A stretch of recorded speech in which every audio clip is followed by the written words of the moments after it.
1010, investigated reported disturbance at Acer Plaza. 10-4 dispatcher, verify address. That's Acer Plaza, repeat, Acer Plaza.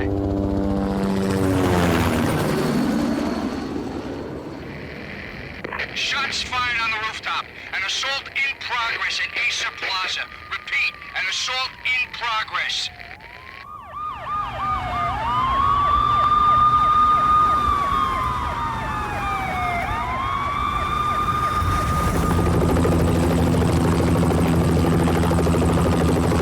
It's a war zone down here. 1085 dispatcher, need additional units. Additional units now. Officer in danger. Officer in danger. 10-5, please repeat, 10-5, all units, emergency. Officer in danger, Acer Plaza, repeat, Acer Plaza, all units. They were all dead. The final gunshot was an exclamation mark to everything that had led to this point. I released my finger from the trigger, and then it was over. To make any kind of sense of it, I need to go back 3 years. Back to the night the Payne started.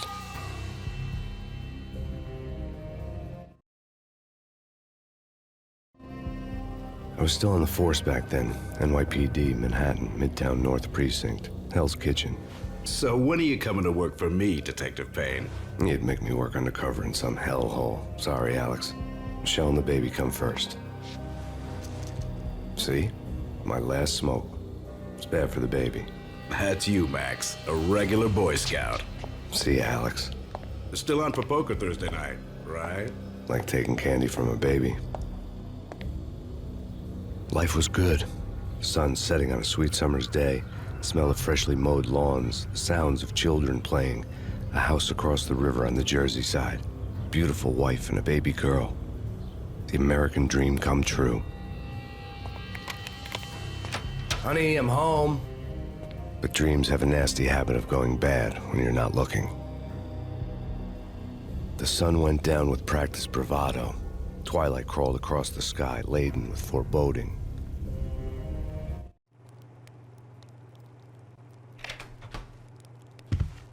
Michelle, honey, anybody home? I didn't like the way the show started. They'd give me the best seat in the house, front row center. What the hell?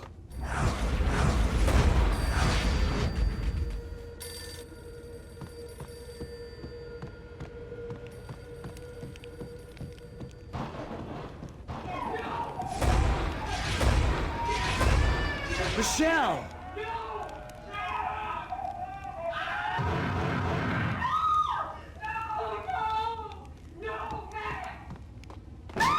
Michelle! Please!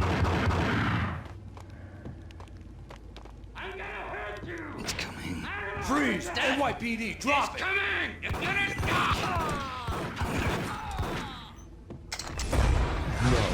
No, please, God, no. The flesh of fallen angels!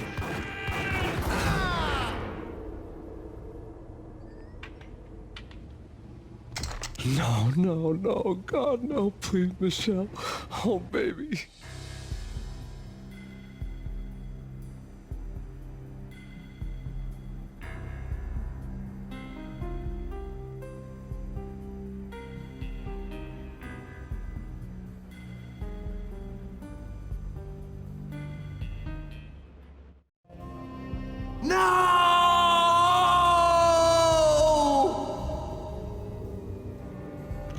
That was 3 years ago.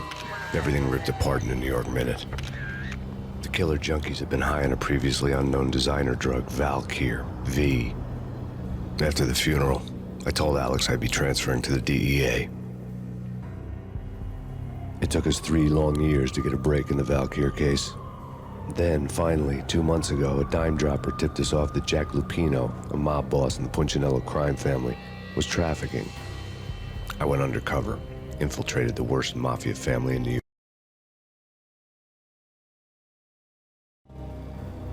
I came in from the cold and the dark. Outside the city was a cruel monster. I've been slowly working my way from the small time to the big fish, trying to get to the source of the drug. Alex and BB were my only contacts in the DEA, the only ones in this decrepit city who knew I was down here. BB here. Something urgent has come up with Jack Lupino. You need to meet with Alex. I hadn't had a face-to-face with Alex since I'd gone undercover. Outside, the mercury was falling fast. It was colder than the devil's heart, raining ice pitchforks as if the heavens were ready to fall. Everyone was running for shelter like there was no tomorrow. It didn't get any better when I got to the subway. The feeling hit me like a point-blank shot straight in the face. Something was not right about this. My Beretta stirred nervously under my coat, but the train doors had already shut behind me, and I was in for the ride. Next stop, Roscoe Street Station, and Alex.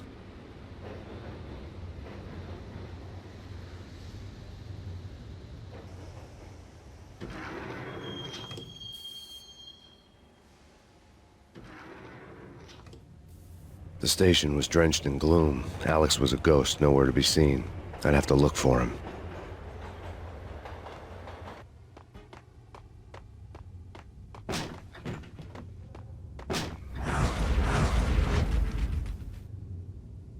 Death was in the air at Roscoe Street. I'd have to find Alex fast.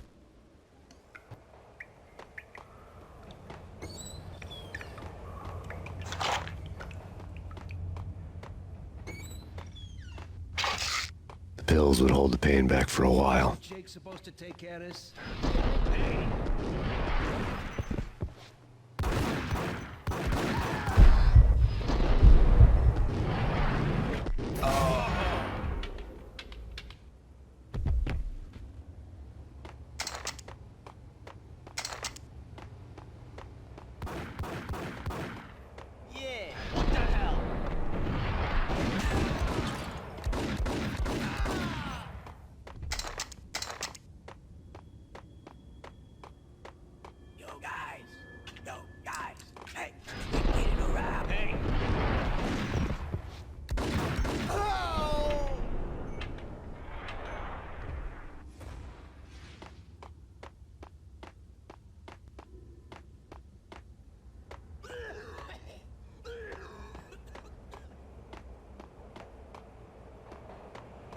Hey!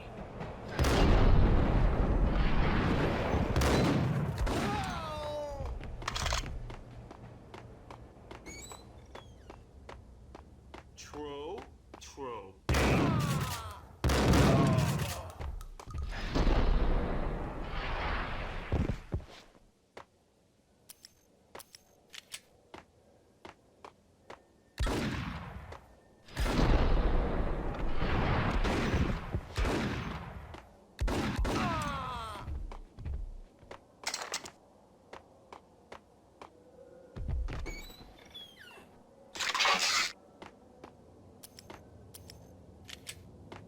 While looking for Alex, I had ended up in the middle of a big-time crime operation.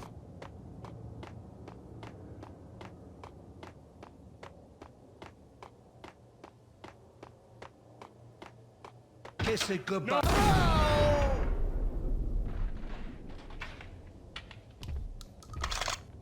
You saved me, man. What's going on here? A massacre. These armed thugs just appeared from nowhere. We need to get help. I can make the call from the control room 1 floor up. Can you take me there? Sure, sounds good. Follow me.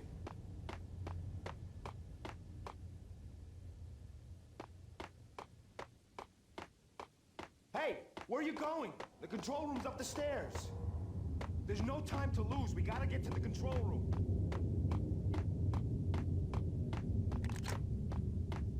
Hitting Roscoe Bank ain't exactly keeping low profile. The riskiest high seven, huh? But hell, the payoff makes it.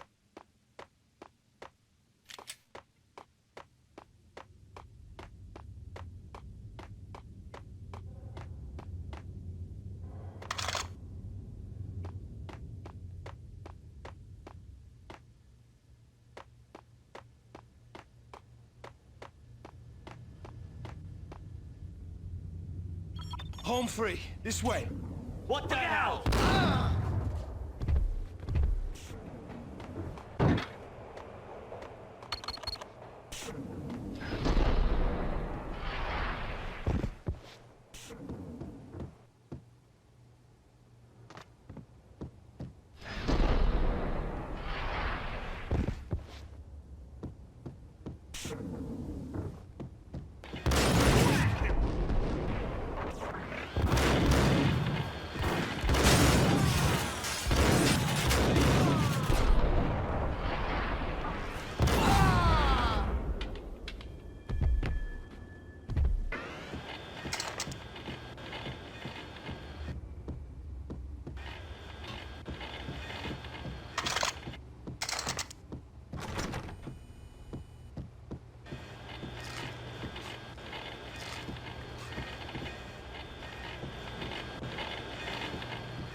train lit up like a Christmas tree. The power was back on.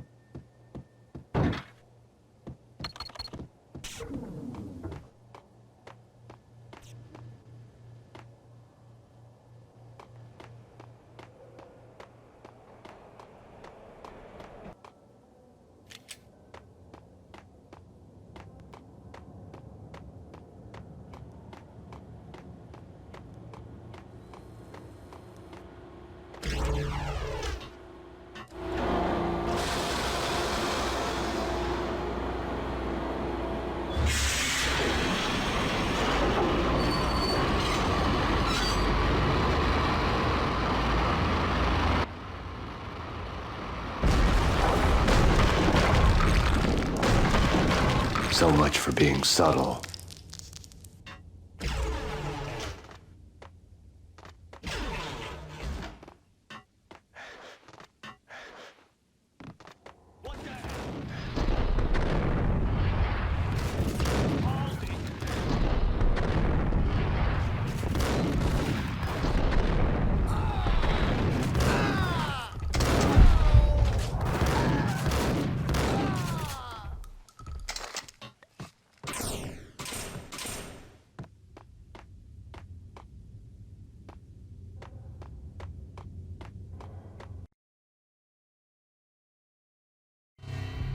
The rusty door led to an abandoned part of the station, closed off since the early 40s. Something big was going down at Roscoe Street. Maybe that's why Alex had wanted to meet me here. Maybe not. One way or the other, I was gonna find out.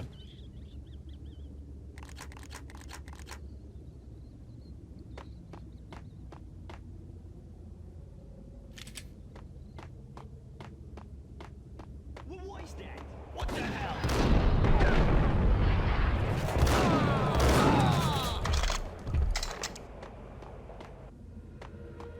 Hey,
What the hell was that?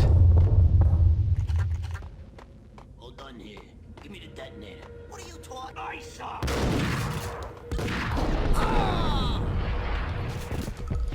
Whack. Hold it.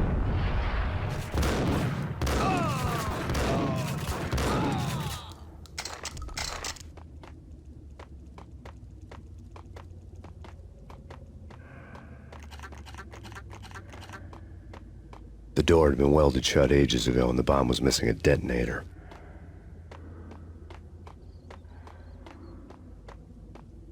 Okay, fellas. The police are on their way.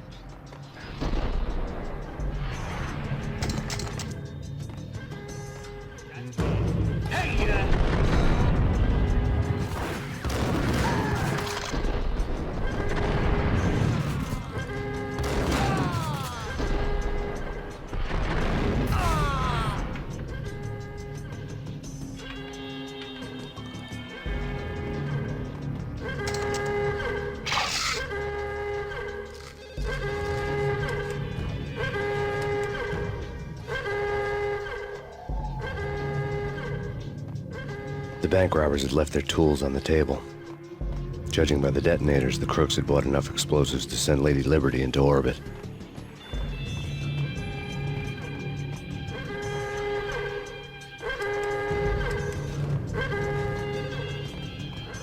The bank robbers' score lay on the table. The bank robbers had been after Acer Corporation bonds. The Acer success story had recently been on every channel and on the cover of every magazine.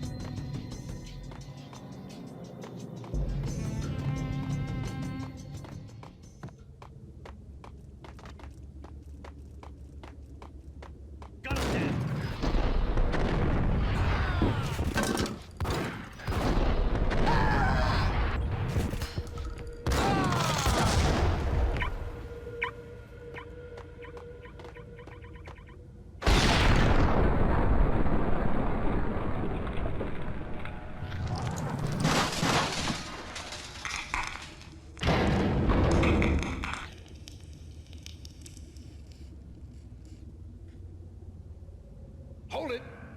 Max! Jesus, you almost gave me a heart attack! I nearly shot you! Alex, we're glad to see you. What the hell's going on? There are more corpses here than at the city morgue! It's an armed robbery, a tunnel job straight to the Roscoe Bank vault through the old station wall. Is this why? This is Lupino's gig? This is Lupino's doing? Lupino's men? Really? You sure know how to pick a place? Can you get through?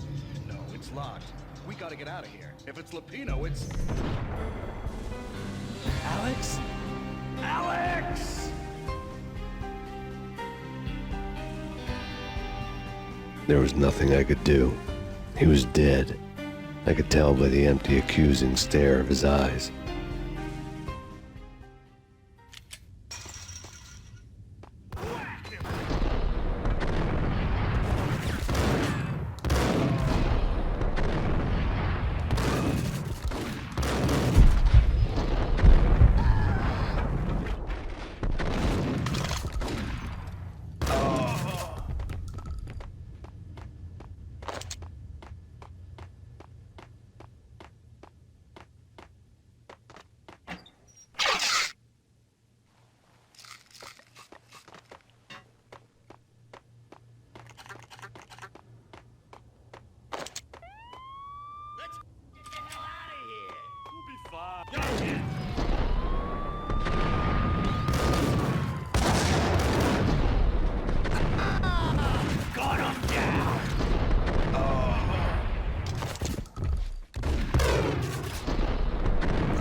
Alex had kept me relatively sane for the past 3 years.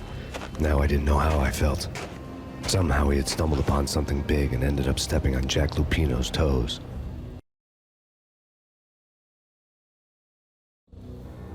Lupino ran his racket of sex, drugs, and contract killings from a sleazy hotel in a slum block of tenements. The NYPD was closing in. I could hear the sirens. Their wail was a crescendo. Lupino thought he could get us by taking Alex out and leaving me to take the fall for it. All he had gotten was my attention. I went for the hotel first. It was a sad old thing with flickering lamps and faded colors, cheap mobster punks and tired-eyed prostitutes. I walked straight in, playing at Bogart, like I'd done 100 times before. The place was run by a couple of murdering mobsters with shark smiles. The Finito brothers. Ladies and gentlemen, it's the pain in the butt. Pain to the max. You're killing me. Did you make that up yourselves, or you get some wino downstairs to come up with it? Don't answer that. A rhetorical question. I got something for the boss. Lupino around? That kind of depends on who's asking. A friend or a junk squad plan. Don't answer. It's one of them, how do you put it, rhetorical questions. Lupino ain't here, but he said bye. Lupino wasn't in his cheap hotel. Instead, I ran into the Finito brothers. My cover had been blown, the door slammed shut behind me, and then I was dodging bullets like raindrops.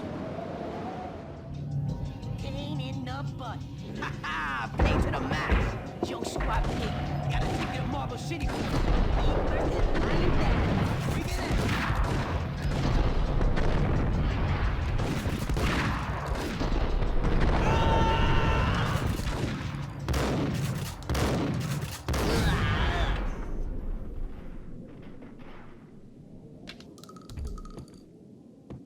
A letter on the desk caught my eye.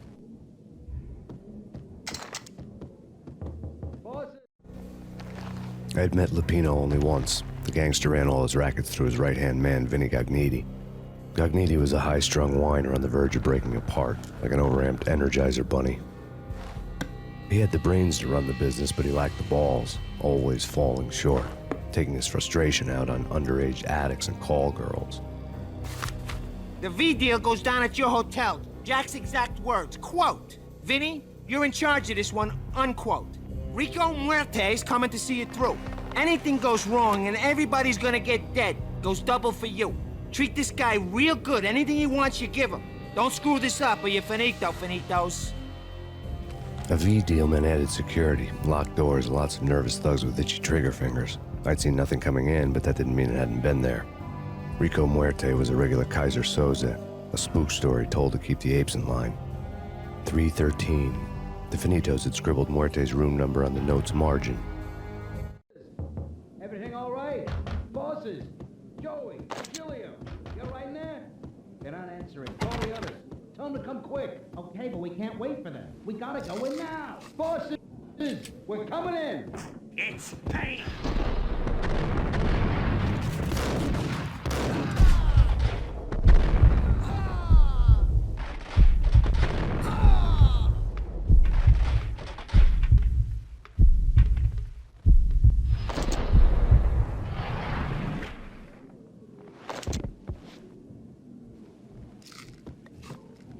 Getting out was not going to be easy. The staircase was locked and the elevator had been busted for a decade or more.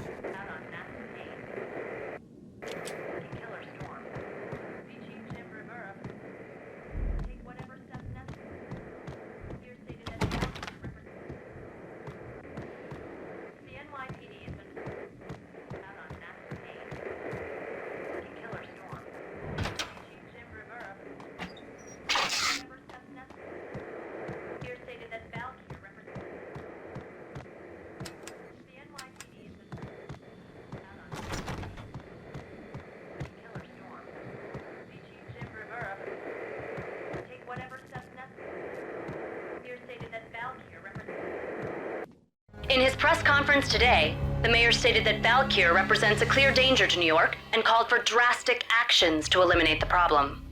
On today's top story, the Valkyr crisis worsens with the murder of DEA Special Agent Alex Balder. Special Agent Balder had been shot repeatedly from a point-blank range. The gunman has been identified as Max Payne. The noose is sure to tighten around this fugitive criminal as more NYPD units join the search to apprehend him. I had just gotten my 15 minutes of fame.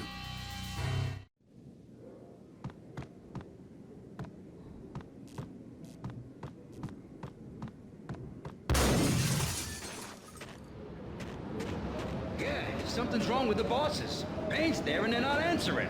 Let's go already. Payne's gonna pay you.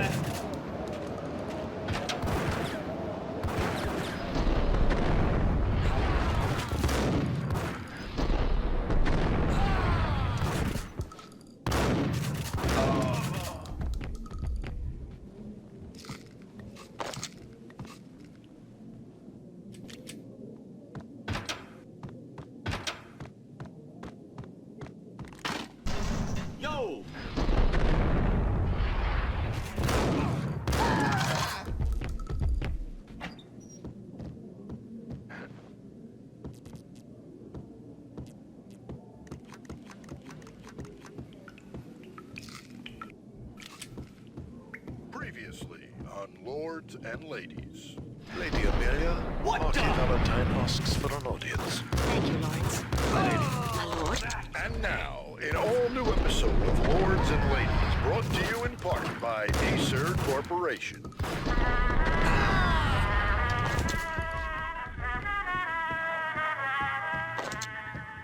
My lady. My lord. My lady, there is a matter of great importance I must bring to your attention. My lord, there is? Indeed. V-head junkies could go off without a warning. I had to be careful. There he is! What the sucker?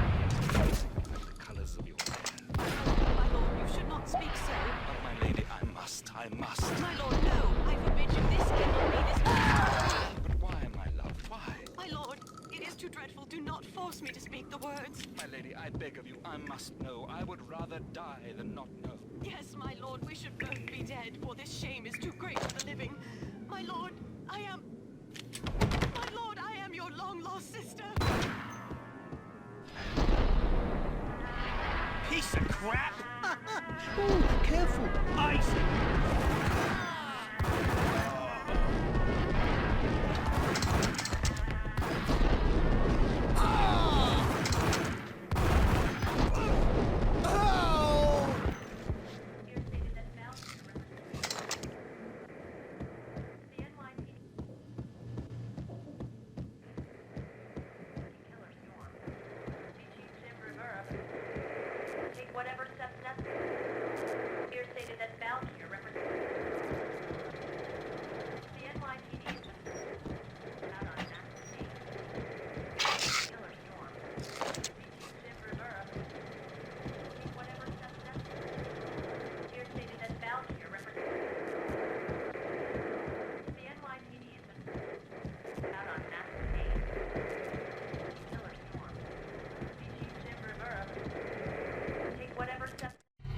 Tonight, the city's fight against the nightmare drug Valkyr took a turn for the worse as DEA Special Agent Alex Balder was found brutally slain at the Roscoe Street subway station.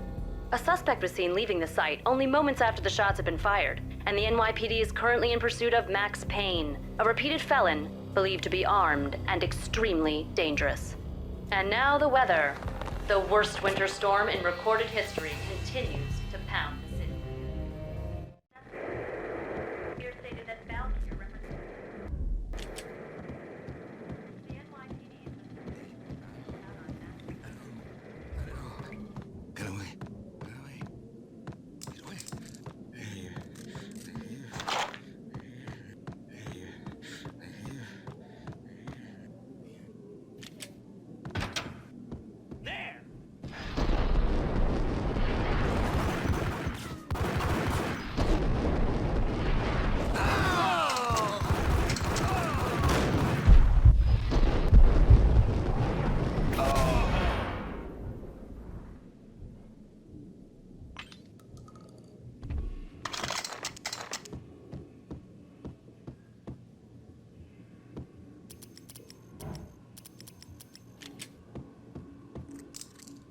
I'd found Muerte's room. Muerte had received a letter. Our investigation had turned up nothing to link Angelo Punchinello, the head of the Punchinello family, to Valkyr. All tracks had ended with Jack Lupino. The letter in Muerte's room was signed by the Don himself. It was the first hint that the Kingpin knew what was brewing inside his syndicate. The trouble you got into after the Chicago screw-up. The Punchinello family bailed you out. You have been waiting for a chance to pay us back. One of our trusted boys has a monkey the size of King Kong on his back. We need your special skills for backup on a major deal. Collecting evidence had gotten old a few hundred bullets back. I was already so far past the point of no return I couldn't even remember what it looked like when I had passed it.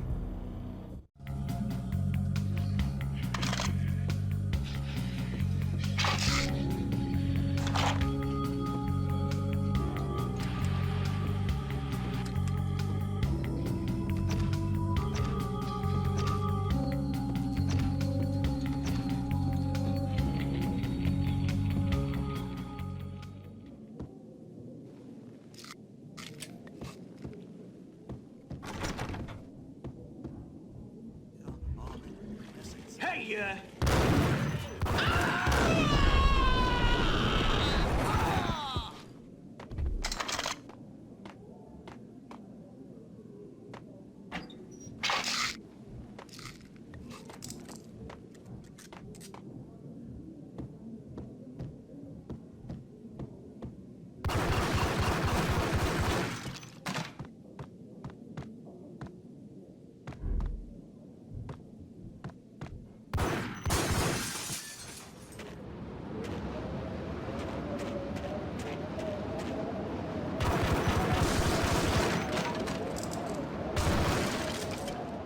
I didn't want to know what had happened here. It was not a pretty sight.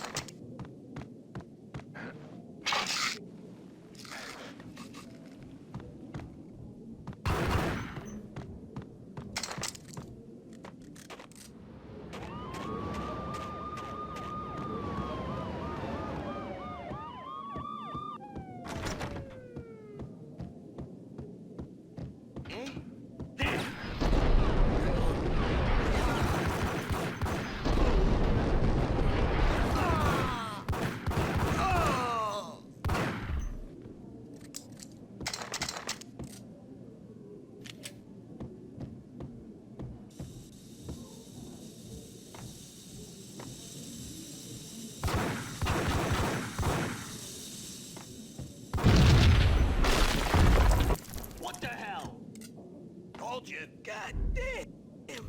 I thought it was a bomb for shit. What the hell?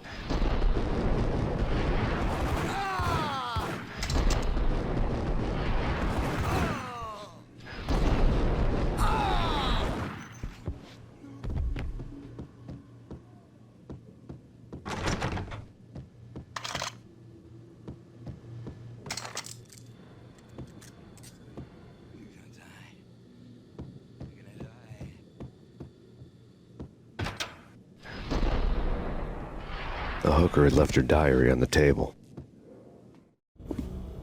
The diary belonged to a hooker named Candy Dawn. The read would have made a vice cop blush.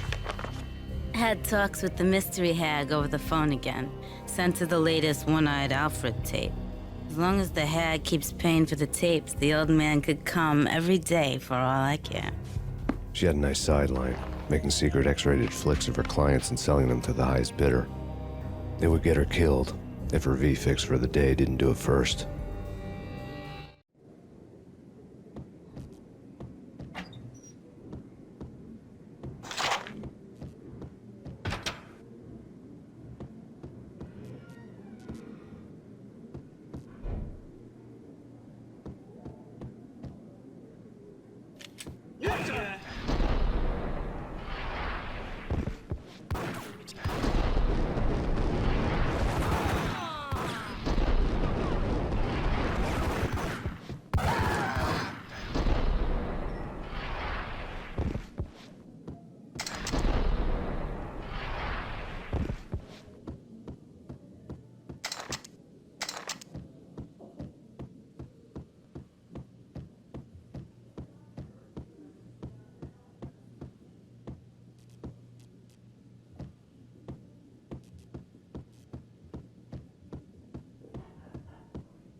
The old service elevator rumbled down to the bowels of Jack Lupino's hotel.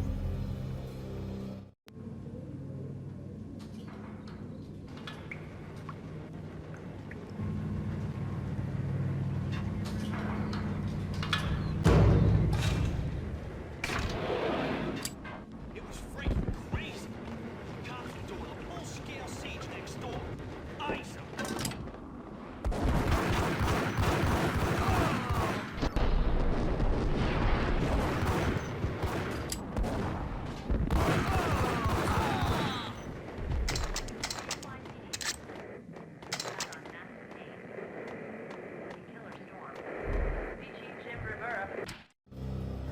A winter storm warning is in effect in the whole tri-state area, as both freezing rain and heavy snowfall continue.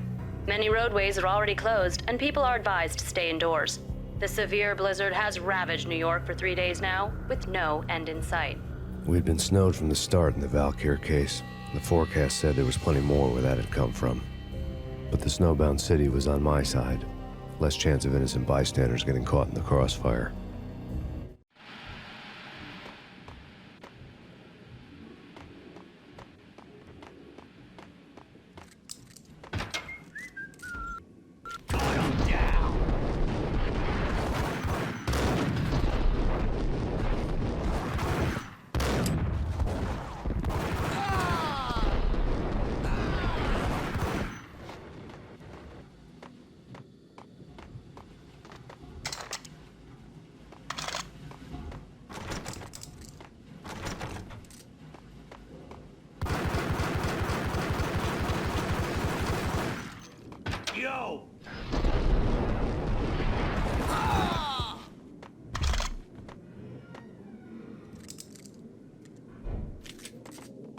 Exhibit number 1, a newspaper. A dead man tied to a chair lay on the boiler room floor. Captain Baseball Bat Boy has an unbeatable track record in superhero death matches. But a 6-pack of root beer gets me every time. The murder weapon was a baseball bat, now lying in a pool of drying blood next to a newspaper folded open on a Captain Baseball Bat Boy comic strip.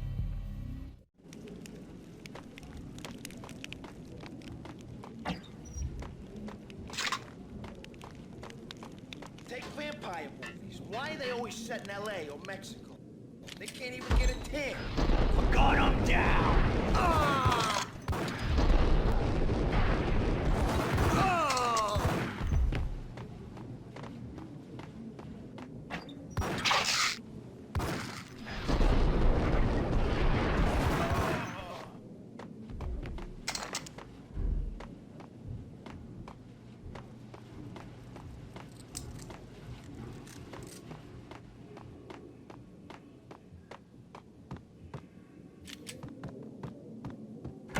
Chill with the guns. Trust me, you don't want to piss Muerte off. Gentlemen, let's do that.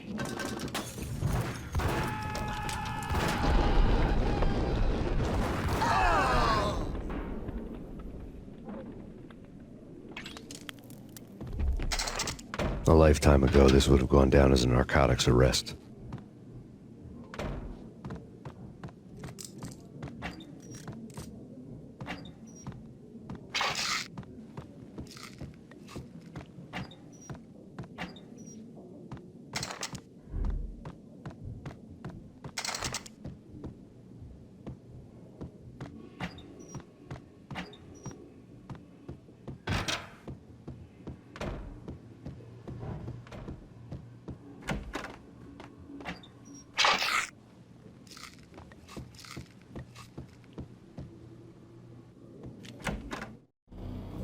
Two mad dog killers, ready to murder each other.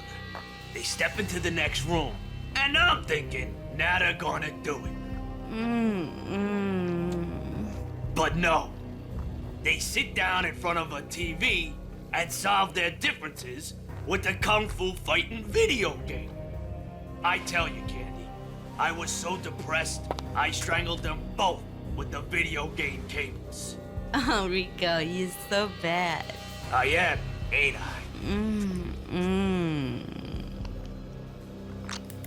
Rico Muerte, big-time hustler.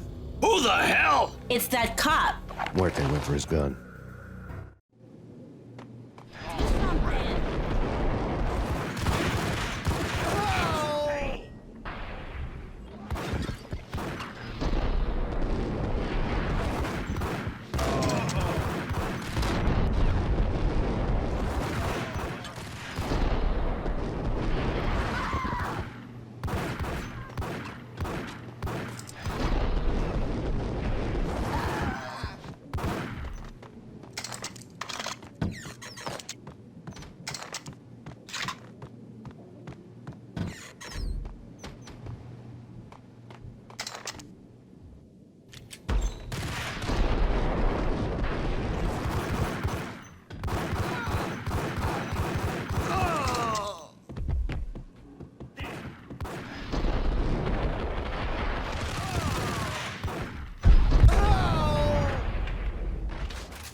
The antique switchboard was still in use.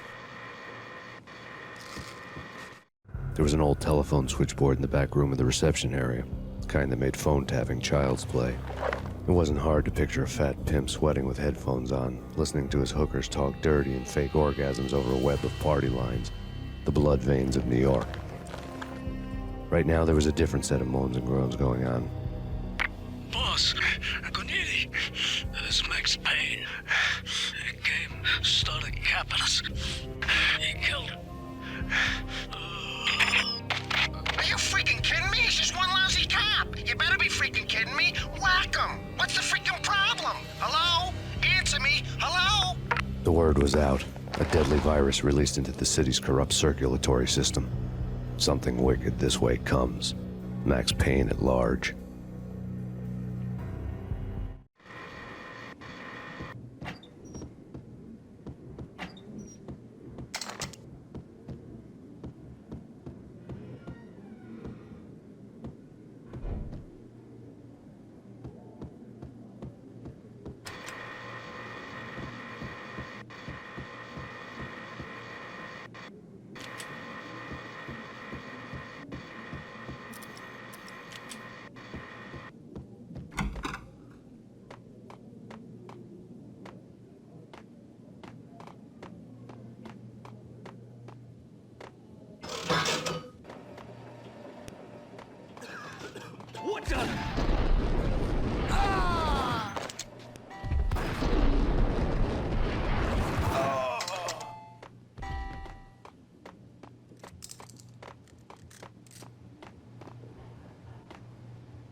turn around, walk away, blow town.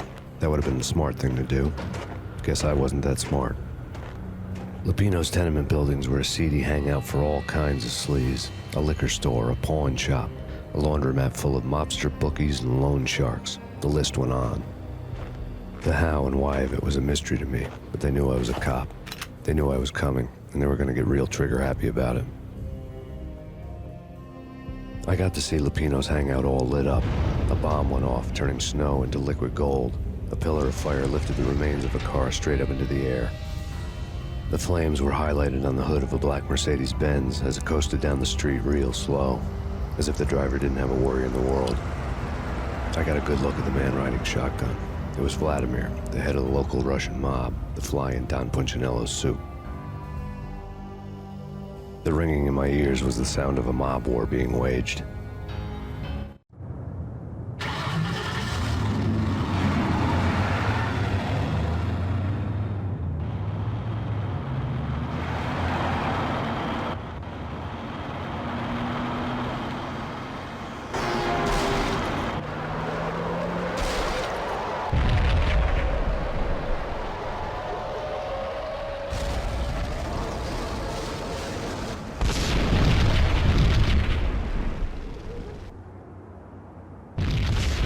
Another bomb exploded inside the closest slum building. It was a lucky break.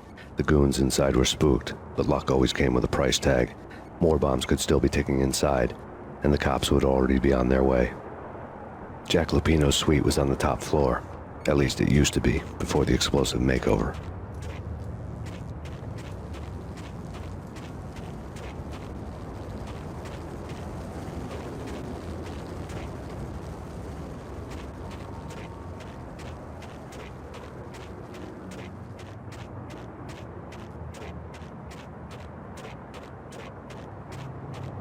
The headlines were a depressing read.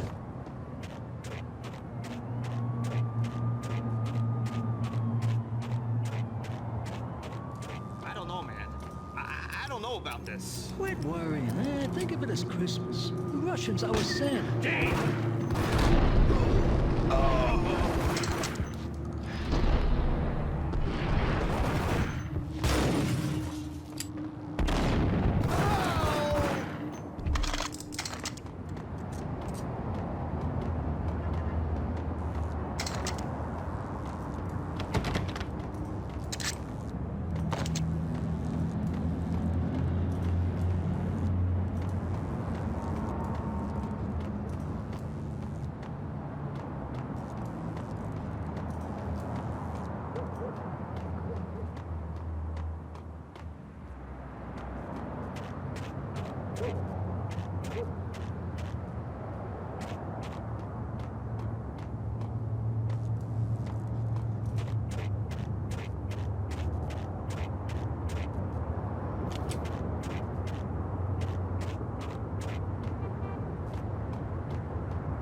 The headlines were screaming bloody murder. The storm was a screaming duet with the approaching prowl car sirens. It was all a scream when you were down for the count and wanted for murder.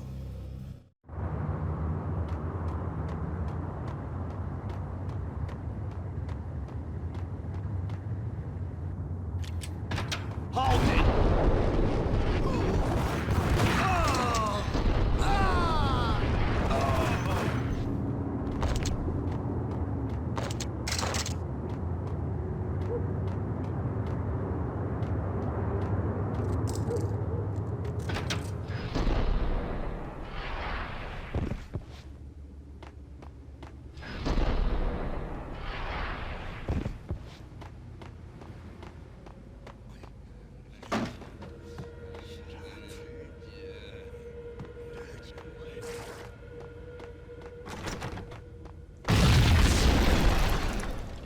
The whole building was rigged with explosives.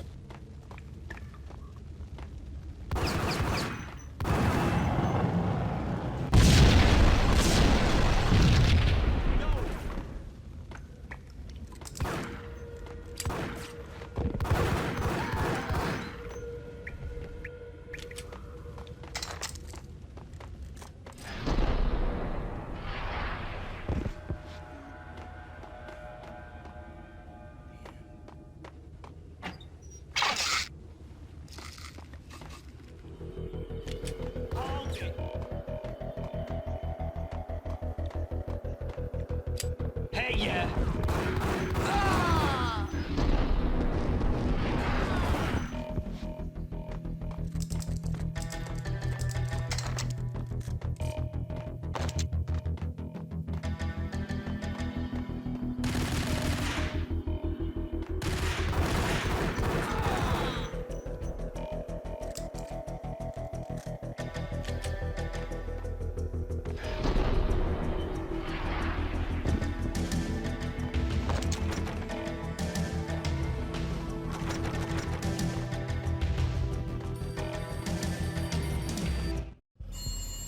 A beaten-up phone in the entrance hall was ringing. It could have been just a junkie in need of a fix, but it turned out to be something more sinister than that. Am I speaking to Mr. Payne? Who wants to know? My name is Alfred Wooden. You must hurry. The police are on their way. Tell me something I don't know. They know you're there. How? And what's it to you? I will contact you again. The cops arrived, sirens singing in the off-key harmony of a manic-depressive choir. I had a few minutes while the SWAT team would go through their usual routine. By the time they busted in, I needed to be long gone. Max Payne, this is Deputy Chief Jim Bravura from the NYPD. Drop your weapons and come out with your hands above your head.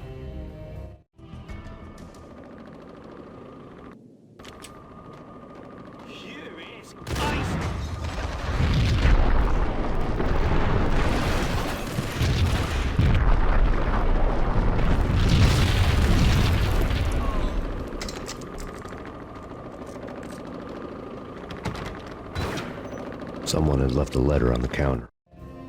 Suddenly it all made sense. The bombs, the Russian mob boss making an appearance in person. Gognitti was his usual self, all talk and no walk. After our hit, the Russian has only a couple of guns left and they can be bought. There's no freaking way he has the guts to try anything after that. As it turned out, the Russian had plenty of guts. One thing you could count on, you push a man too far and sooner or later he'd start pushing back. Put your hands where I can see them. Freeze! Surrender or we'll be forced to take you. Don't make us come and get you.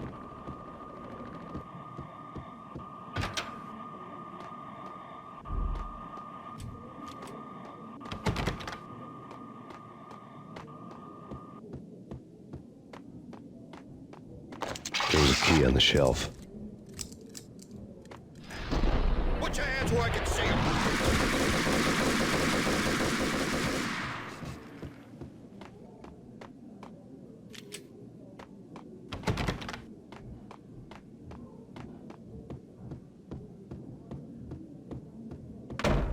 What the?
The bombs had destroyed all the stairs up to Lupino's office.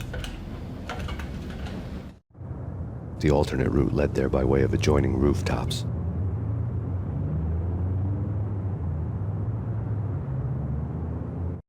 It's never been this cold. Never ever. It's like the sky's falling. Yes, sir. It's the end of the world as we know it. And I don't feel fine. I don't feel anything. Not a thing. I'm freezing my butt off. To get to the roof, I'd need to get to the elevator through the locked door up ahead.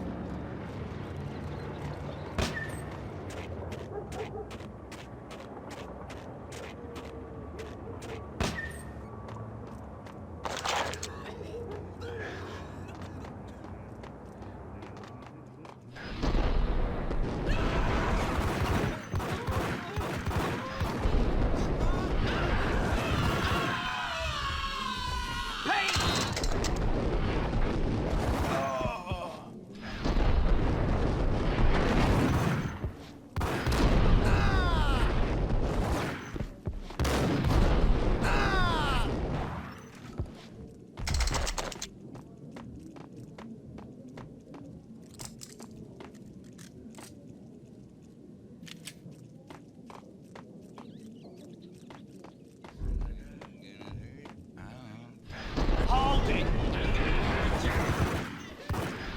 No!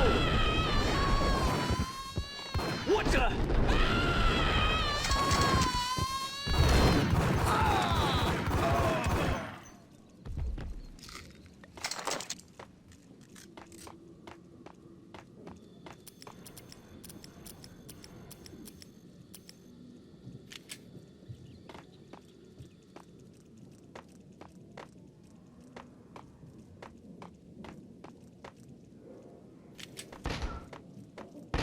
No, don't shoot. You know the clowns at the laundry? Me? No. You're no good to me then. What? No, the laundry, yeah. I know him, yeah. Get me in there. Okay.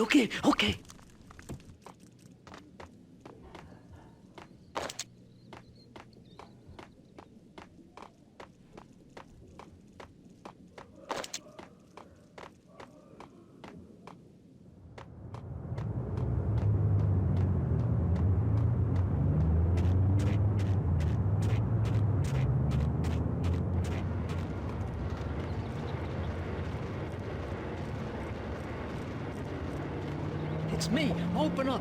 Let me in, quick. Not so fast. The password. John who? Come on. Okay, John Woo. All right. Come right in. It's a trap! It's Payne!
Yo!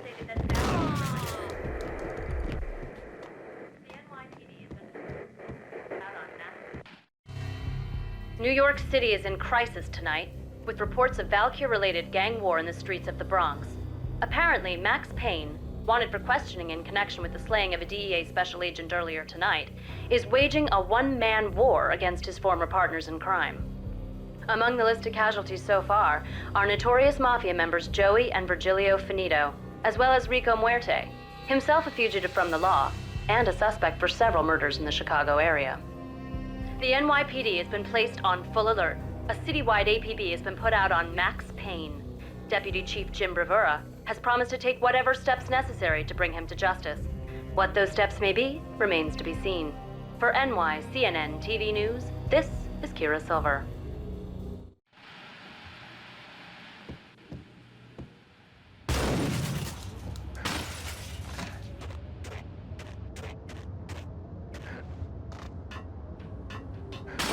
On address unknown.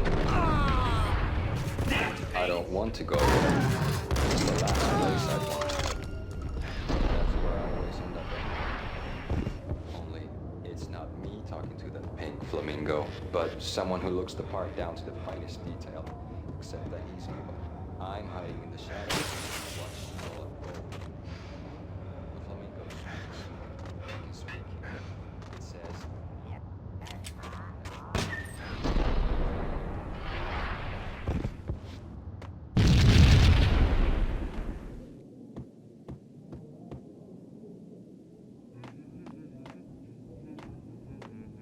Red, blue, or green? It's always red or blue in the movies. So, green? No, not the green.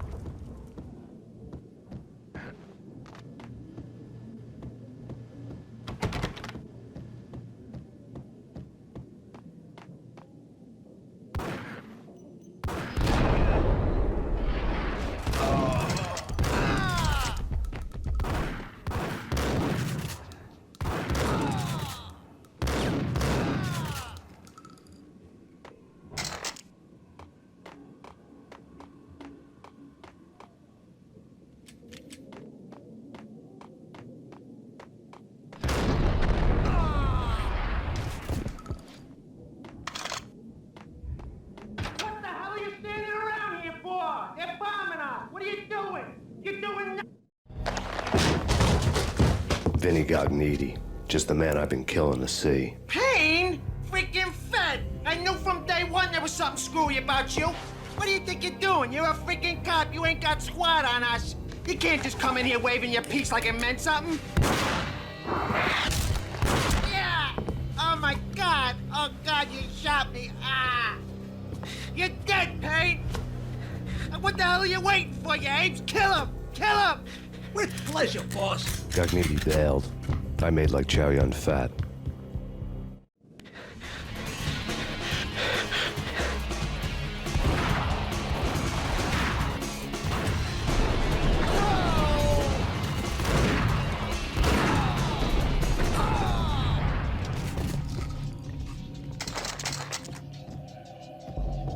A crumpled letter lay on Gognitti's desk.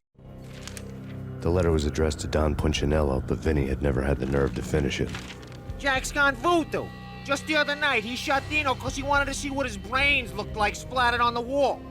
He's a freaking mad dog. We're running out of men and business fast. Gognitti had been living in mortal fear of his boss. Jack Lupino was a psycho.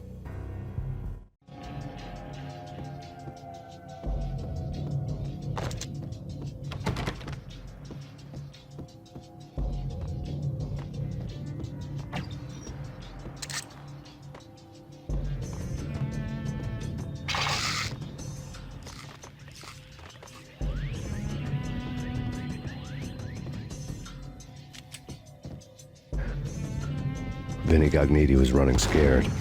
He could run, but with a bullet in his stomach like a broken bottle of Tabasco, he was quickly running out of time.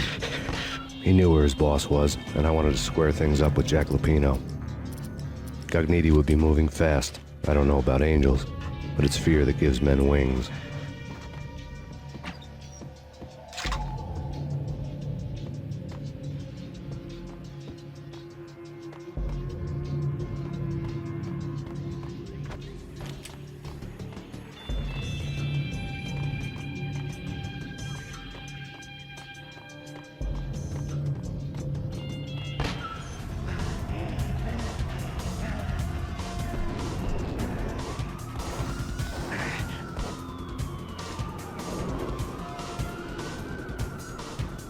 Gognitti hitched a ride. To catch him, I'd have to follow his lead.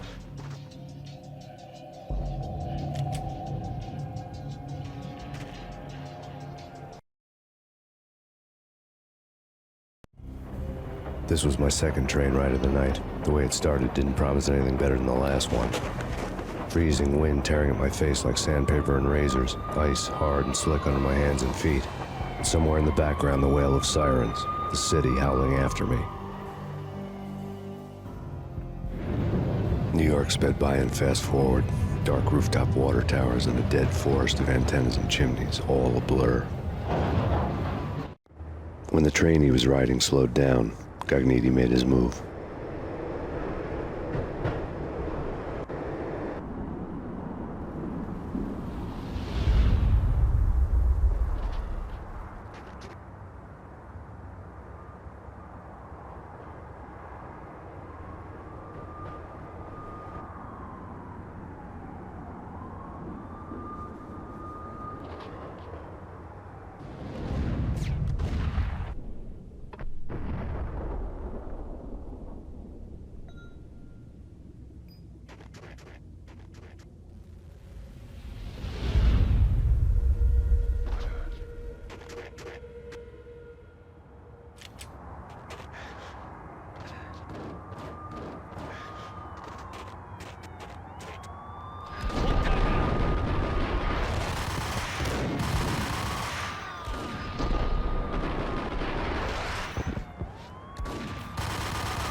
It's Payne! He's coming down the stairs! Shoot the bastard! Okay, boss, you got it. No problem. All right.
What the?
Max Payne has nowhere left to go. We are very close to capturing him.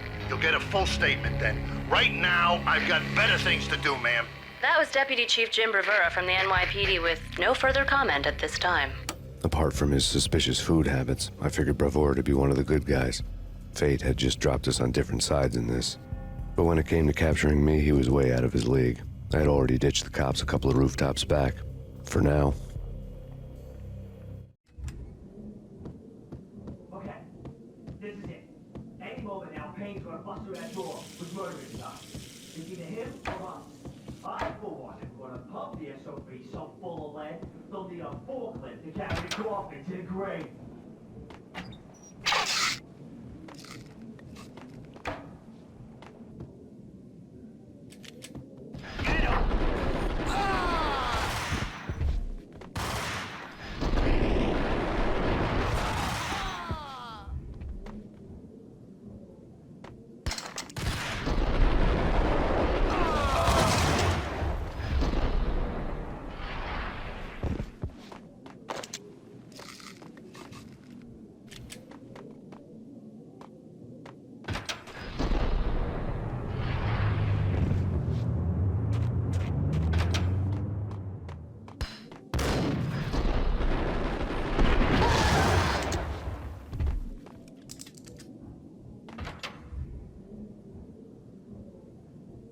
Open, goddammit! Payne! I'll kill you, you lousy freaking cop!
Gognitti ran out of steam in a dead-end alley with steam boiling out of the sewer grates like all the fires of hell were burning high beneath us.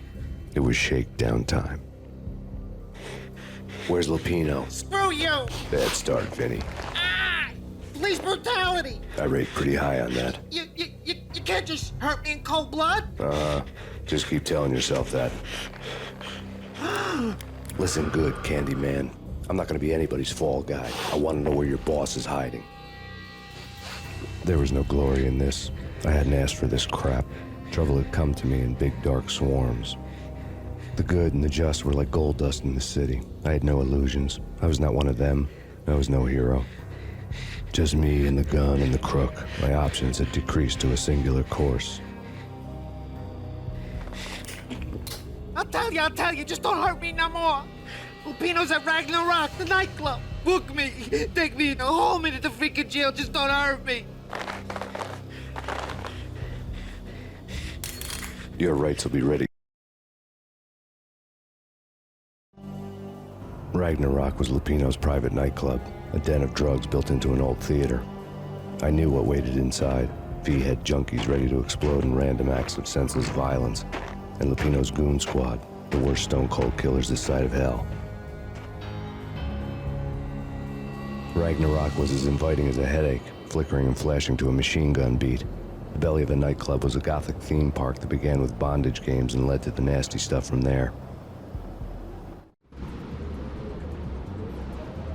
As subtle with its dark message as a cop killer bullet through the heart. Like father, like son. Just like Jack Lupino.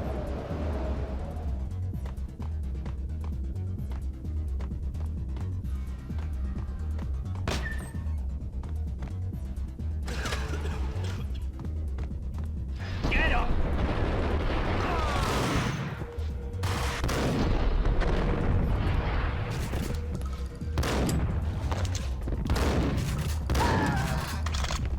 The book had never been a bestseller. Given the setting, I was surprised to find that somebody had been passing time reading. The paperback was entitled, The Age of Murder and Storm. The blurb on the back mentioned Norse mythos and Ragnarok, the end of a Viking world with a terrible winter that covered the earth in ice, when vile crimes were rampant and all humanity lost. I could see how somebody impressionable might get it into their head that we were at the end of time. I was also beginning to see what the nightclub and its owner were all about.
Books on the occult had been piled on the table.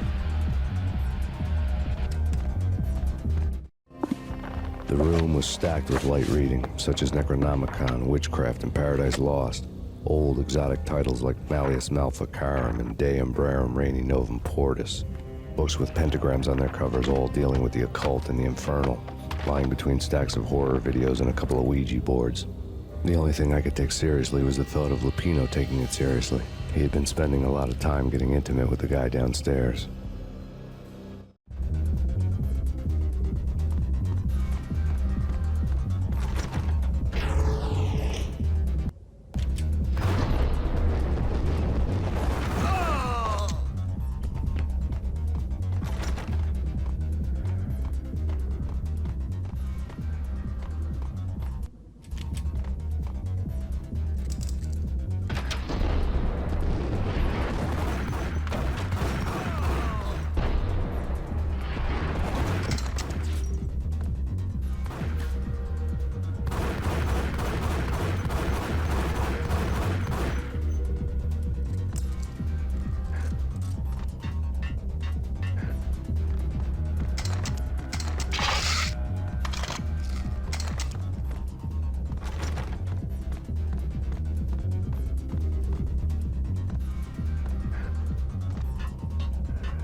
Hey,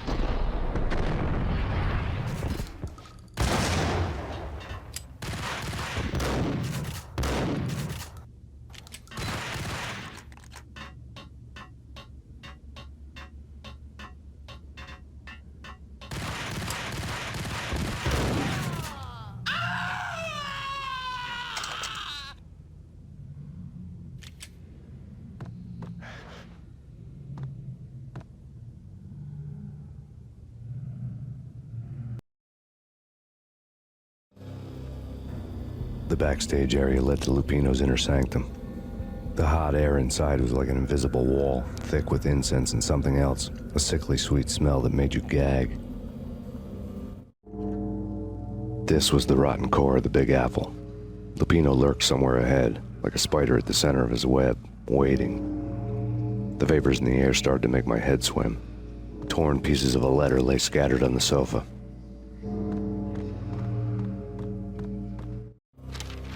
Punchinello had threatened Lupino in writing. The note had been torn to pieces, bloody fingerprints all over them. Don't want you to think that one of my boys is not playing with a full deck. Shape up, Jack. We are running a business here.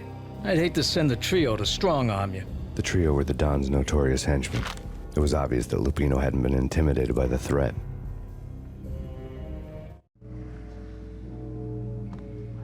Lupino's notes covered the table. Jack Lupino was crazy, all right. The table was scattered with notes of demented arcane nonsense written in rusty blood, a mishmash list of demons, devils, and dark gods evoked. Beelzebub, Asmodeus, Baphomet, Lucifer, Loki, Cthulhu, Lilith, Hela, blood given to you all. He was after that old Faustian deal, your soul for power and fortune. Just sign on the dotted line with your blood. Lupino's notebook lay on the pedestal. Jack Lupino was crazy, all right. Mythic wolves, let loose to devour the sun and the moon. Lupino is the wolf. I'm Mr. Beast, the big bad Fenris wolf. I'm the end of the world man, wearing the flesh of fallen angels. After Y2K, the end of the world had become a cliche. But who was I to talk? A brooding underdog avenger alone against an empire of evil, out to right a grave injustice.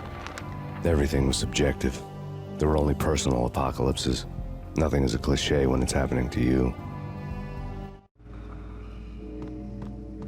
The flesh of fallen angels, come to me all. Astaroth, Beelzebub, Asmodeus, Baphomet, Lucifer, Loki, Satan, Cthulhu, Lilith, Hela. Blood to you all. Secret living under the skin of reality. I've seen it. The corruption of flesh. Oh! I'm the wolf, yeah! I am the wolf! It's close. It's coming. You have come. A witness to the end of time. It's now! I will rise to her side! I don't need the words! I'm beyond the words!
I had known there'd have to be a catch in it somewhere, and this one was the Empire State Building of catches. Lupino was pumped up and dying to go 15 rounds with a mutant alligator. And then he started this spooky monkey talk, straight from a bad dream. Mine. I have tasted the flesh of fallen angels. I've tasted the devil's green blood. It runs in my veins. I've seen beyond a world of skin, the architecture of blood and bow and arrow. Death is coming! She is coming, and hell follows with her. This is the twilight winter. I am ready to be her son. Her time is now, and all who stand in her way must die!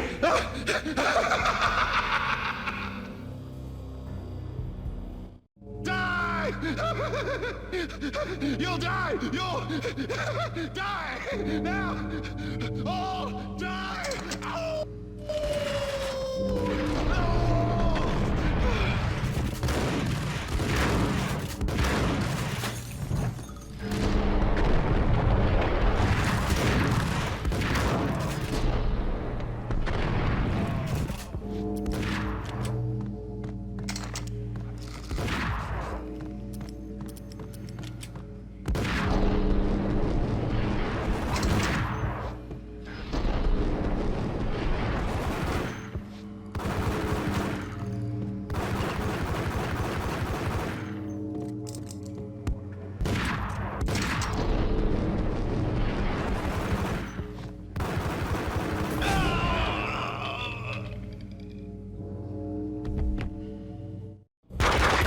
Lupino finally went down.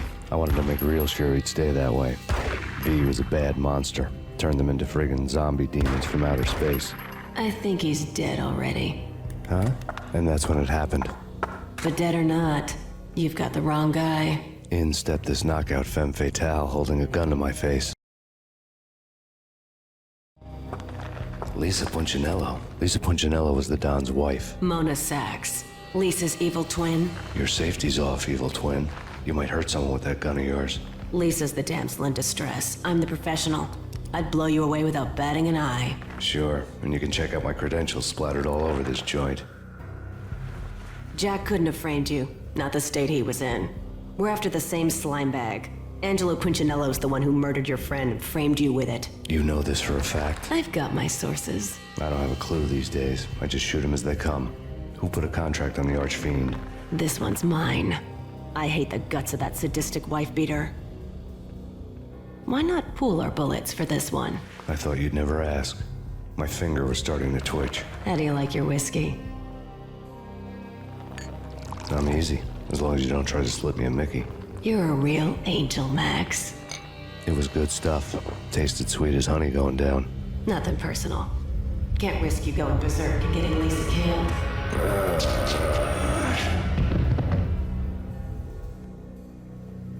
The nightmare was always the same. Violent shapes moving in darkness, old and ugly. The killer's mad laughter was a riddle filled with wicked innuendo.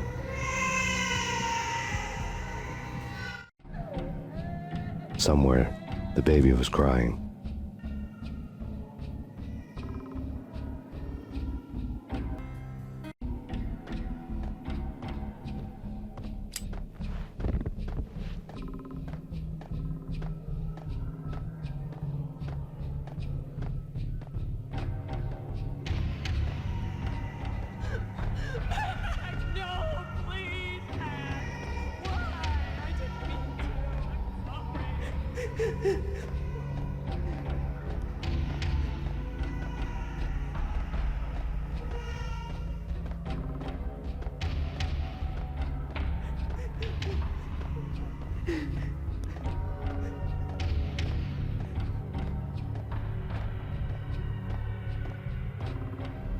Should have known it when we found you snoring next to Lupino's corpse. A comedian, huh? The pictures were filled with good old times.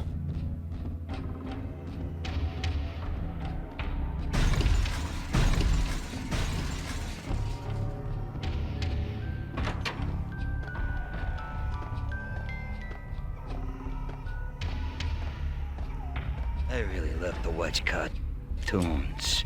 Captain Baseball Bat Boy's my favorite.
Slice them, dice them, shoot them full of holes, blow them to bits, vaporize them, disintegrate them. No matter what you do, they'll still be back, good as new.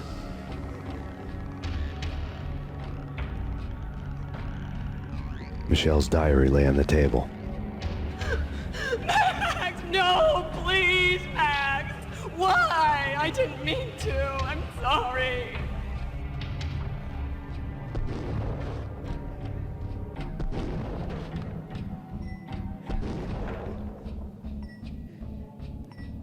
Murderer! You killed her!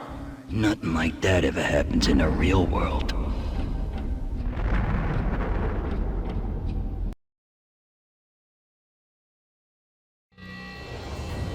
I woke up in a bad dream.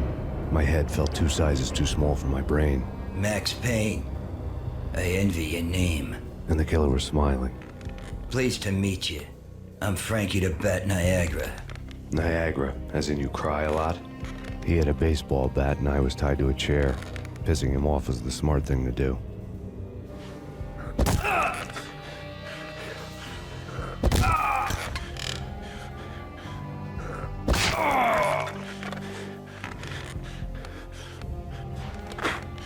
Nothing wrong with a little laugh now and then.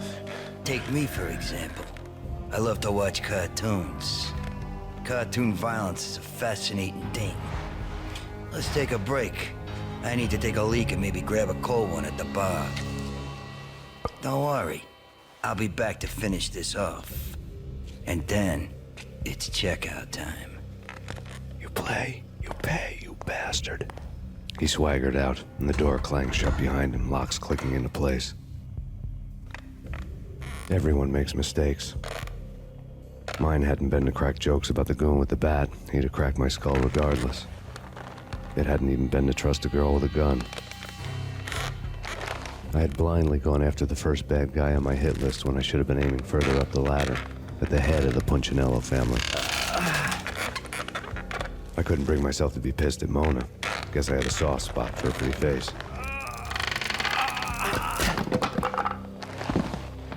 But when somebody decides to play baseball with your head, you tend to get sore. They had dragged me back to the basement of Lupino's hotel. I was beaten, bruised, and blue. I felt like the chair I had broken to get free.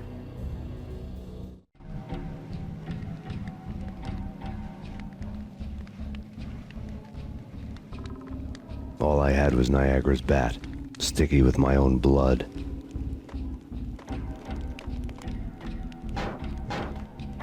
Without a gun, I'd be no match for Frankie's men. I'd have to play hide and seek with them.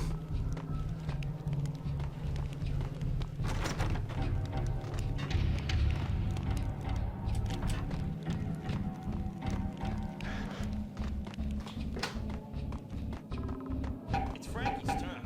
We'll take care of it.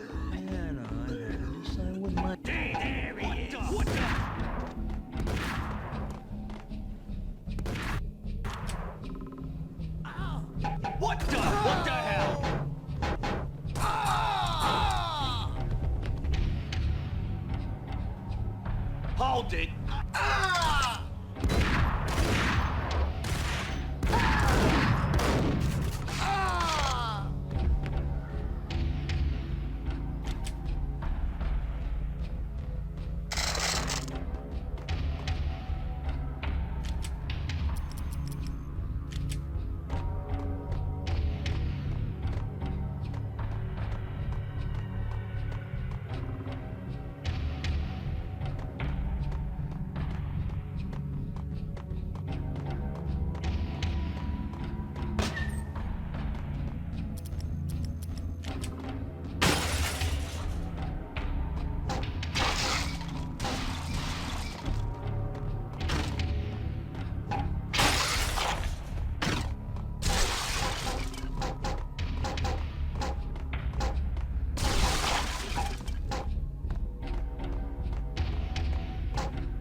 Another newspaper caption for a murder scene.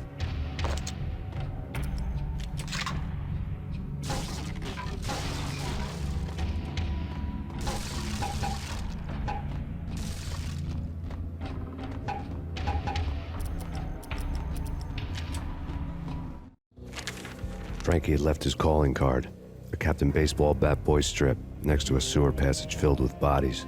You'd better not mess with Captain Baseball Bat Boy. Even my archenemy, Bicycle Helmet Girl, swoons at the sight of me. Aha! There were enough corpses to put a mass murderer to shame.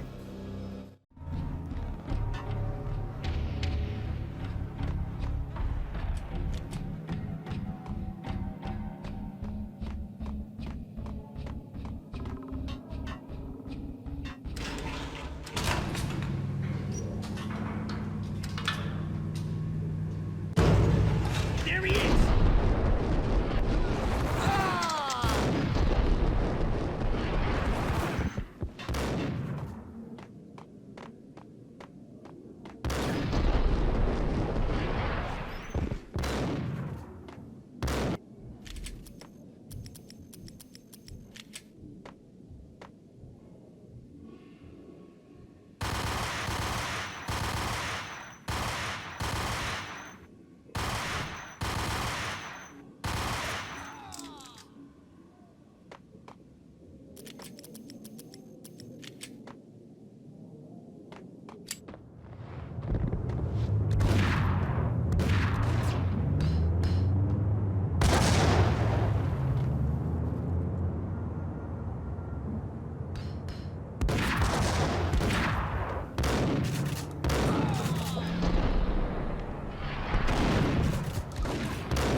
Things were fast going from bad to worse. The men in blue had come and gone. They had decorated the place with chalk outlines and tied it together with yellow tape. The cops who had stayed behind were dead. Frankie, his boys, and I had the place all for ourselves.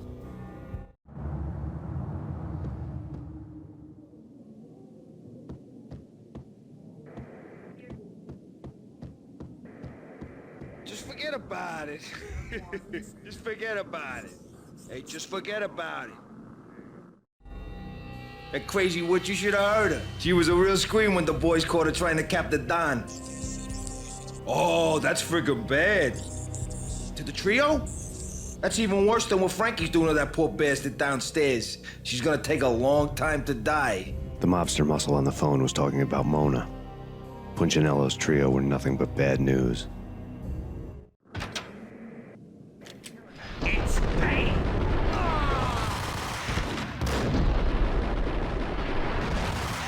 More evidence that Punchinello didn't like me much.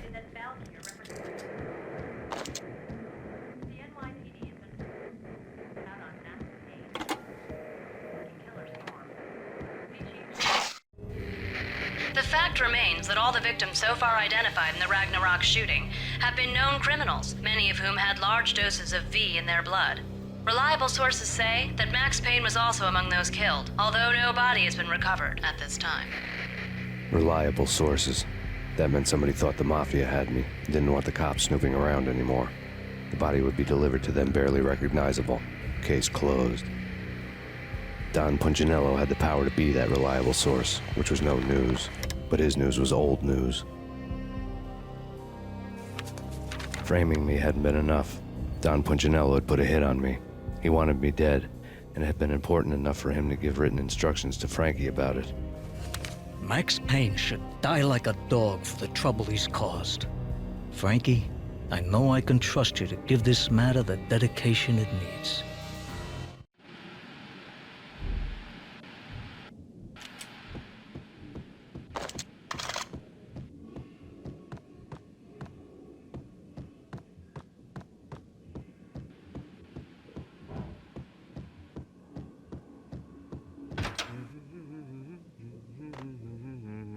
What the hell?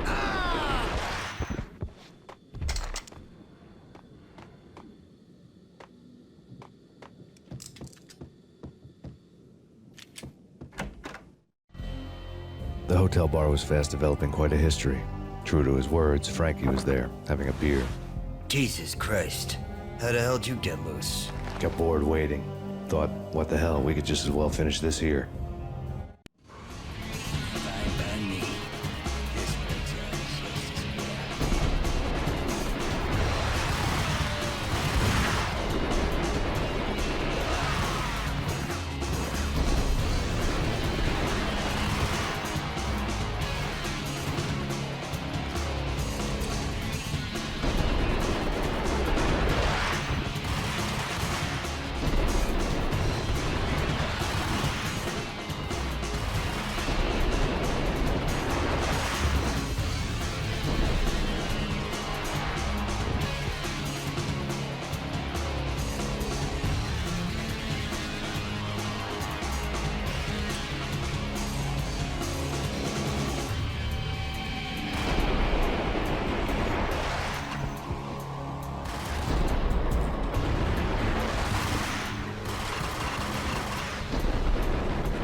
Bank, you've been a lovely audience. Had enough? I don't play with girls anyway. Unfair! I spotted the tail as soon as I left the hotel. A big black Mercedes. I'd seen the car before. That time it had heralded impressive explosions. Vladimir was back. Bang. You're dead, Max Payne. I might have laughed if I remembered how. What's this supposed to be? Cops and robbers? Look, you want something with me? Get in line. Peace, man. Relax. You know you are a real news item. Armed and dangerous. I am going to make you an offer you can't refuse. I've always wanted to say that. It's a bum rap. I've been framed. Well, that's a moot point. Whatever you did or did not do, I'm sure you had good... Punchinello messing with V is bad for business all around. But that's not all. There is this guy, Boris Time, used to pull jobs for me. He's the captain of the cargo ship Charon. Now the bastard turncoat has gone over to the other side, Punchinello's. The ship's loaded with high-res hardware, guns, my business. If Punchinello gets hold of that cargo, he's won and I have lost. And you'll have your work cut out for you. If you want to get to Punchinello, you'll need heavy-duty persuaders. I am just the man to get them for you. Change the ship back under my flag, maybe pop 2 in the traitor Dime's head while you're at it. You'll get enough guns to start the apocalypse. You in or out? Let's get this show on the road. Vladimir was one of those old-time bad guys with honor and morals, which made him almost one of the good guys. None of us was a saint.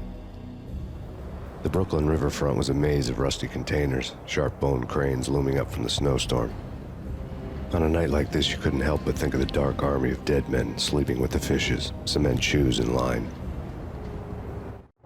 No Minotaur lurked in this labyrinth, but somewhere out there, on the clanking deck of his cargo freighter, the skipper of the Chiron was waiting, like the ferryman of the river Styx.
ya!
I doubted the letter was a receipt.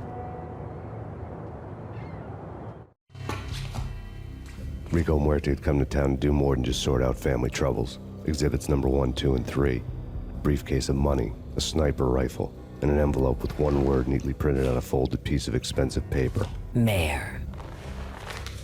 It didn't sound like a mafia contract at all. It was too cold and too to the point.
gun him down.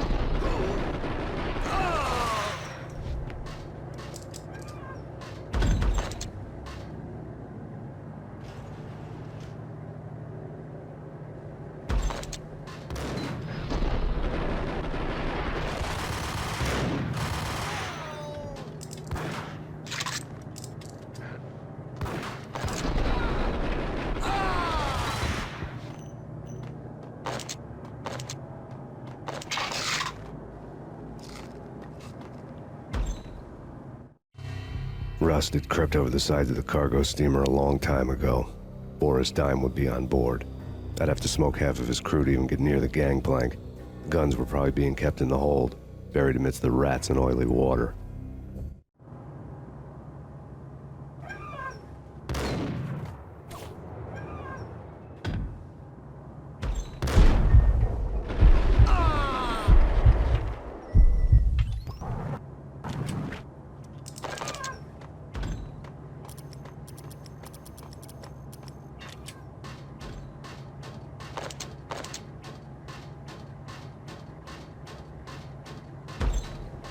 I had found Boris Dime's ship.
Angie, tell me, how much did Dime cost you?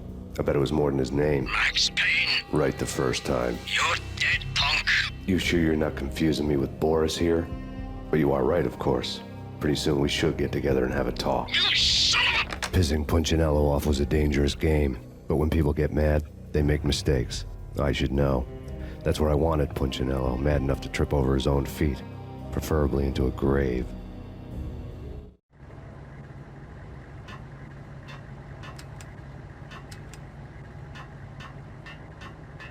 Dime! Dime! Ah! Dime!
how to handle yourself. Anybody who says different is calling me a liar. Vladimir here. Collect all the guns and ammo you want. Meet me on the bridge afterwards.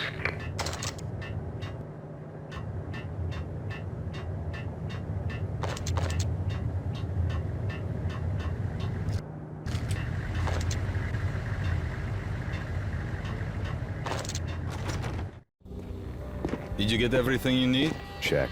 I owe you. Anything you need. This is my solo. When I'm through, Punchinello won't be anybody's problem anymore. Clear as vodka. But anytime you get between a rock and a hard place, just whistle. This could be the beginning of a beautiful friendship. You really get a bang out of this big-time gangster act, don't you?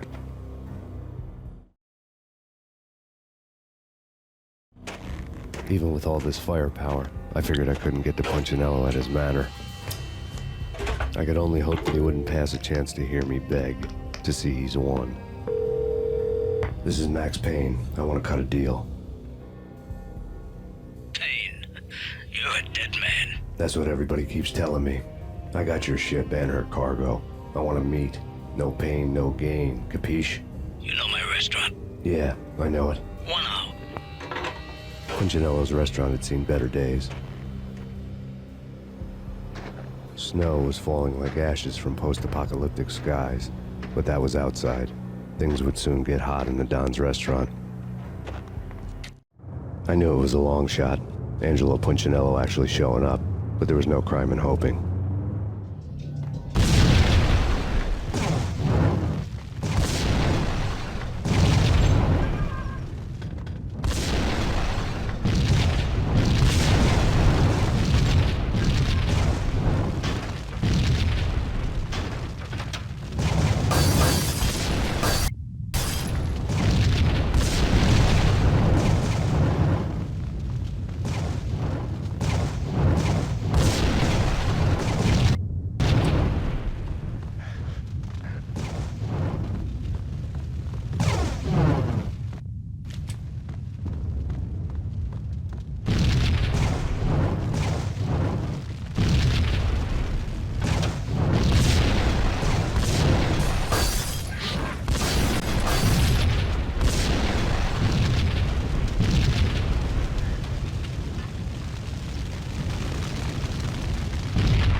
Punchinello was burning to get me.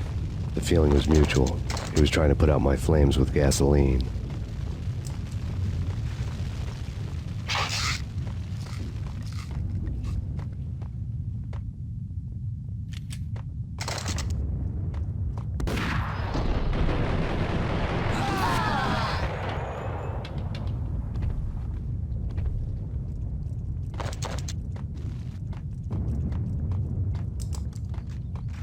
The mobsters have been guarding a real treasure. The way out of this disco inferno.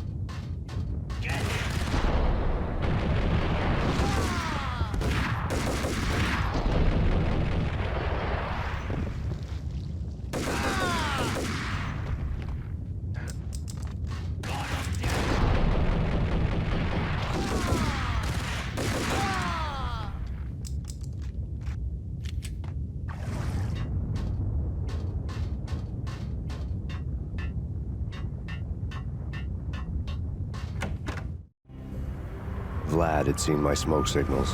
The Mercedes was revving to go, almost drowning out the Banshee well of the sirens. You coming? We'll drop you off at the Punchinello Manor. Sounds good to me. When this is over, look me up. I could use a professional like you. I'll keep that in mind.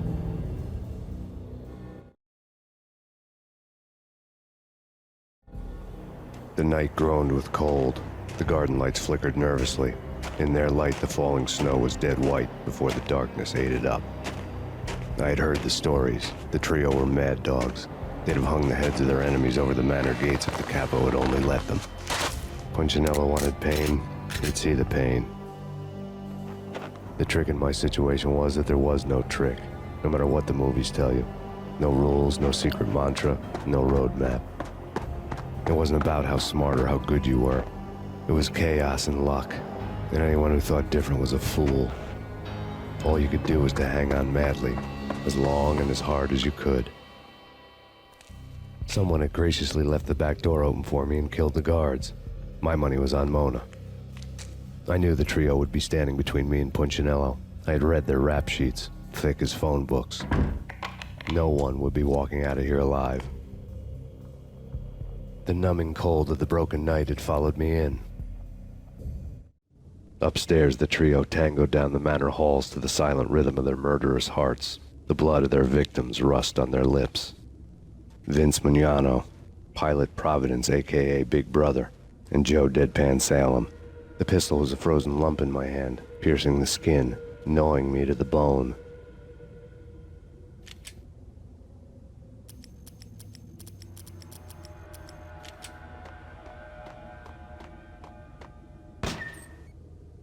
In death, the thug had been promoted to messenger.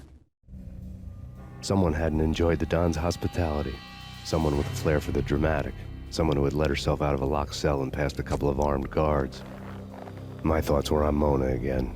I could only hope she was a good enough gambler to walk away while she was still winning, before she'd run into the trio.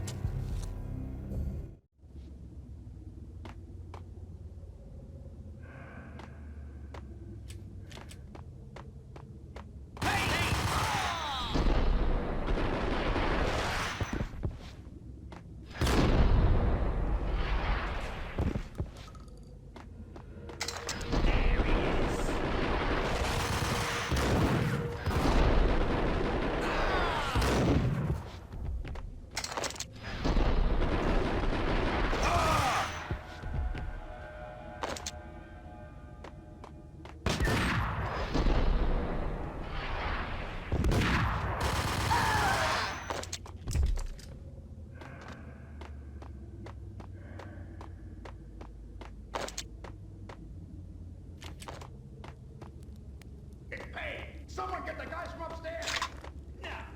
No one's going anyplace. Too late for that. He walks in, we waste him. Vinny and Joe and...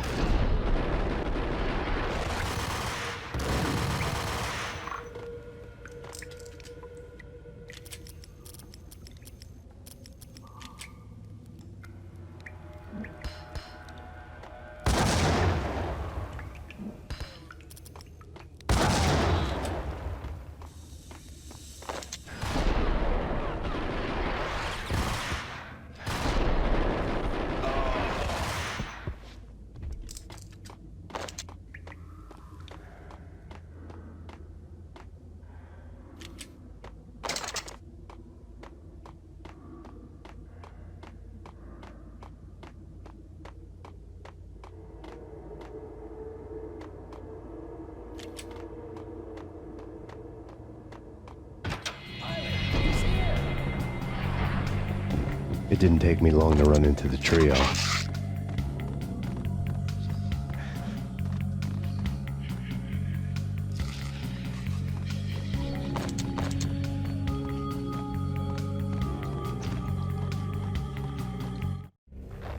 The word on Lisa Punchinello was that she was a bit of a witch.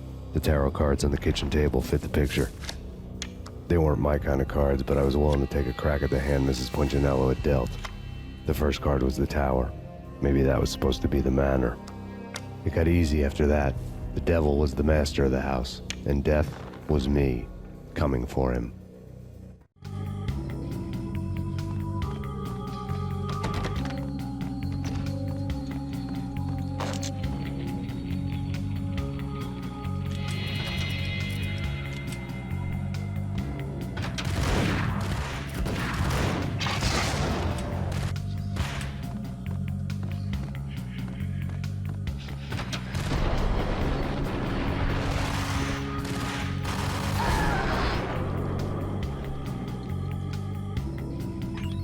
One down, 2 to go.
Two down, 1 to go.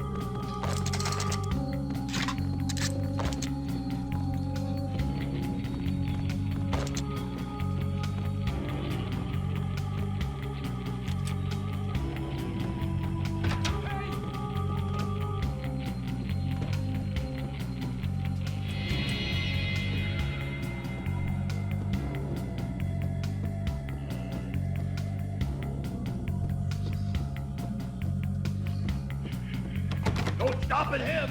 This will stop anything. Take cover.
It was too late for her.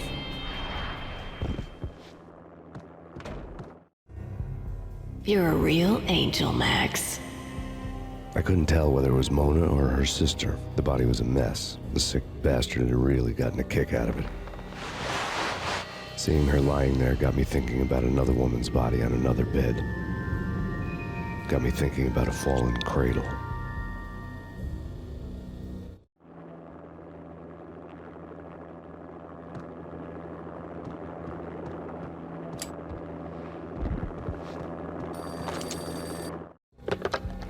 Max Payne. Talk to me.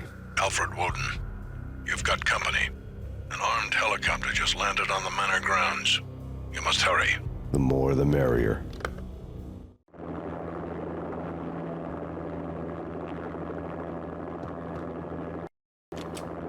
End of the road, Payne. Winston Yalo.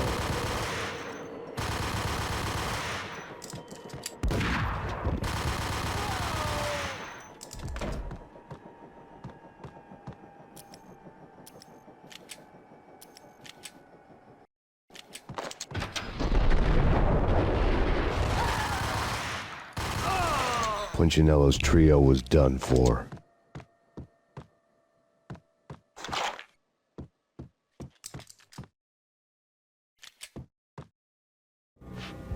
Outside my door. Hurry. He's coming for me. You gotta hurry. Please. I could hear Punchinello on the phone begging for help. He should have been saying his goodbyes. Punchinello was a pushover. The moment I stepped into the room, he folded like a deuce before a royal flush. No, wait. I was just doing what I was told. I couldn't refuse. She's someone high up. Government, maybe. I don't know. He was trying to buy more sand for his hourglass. I wasn't selling any.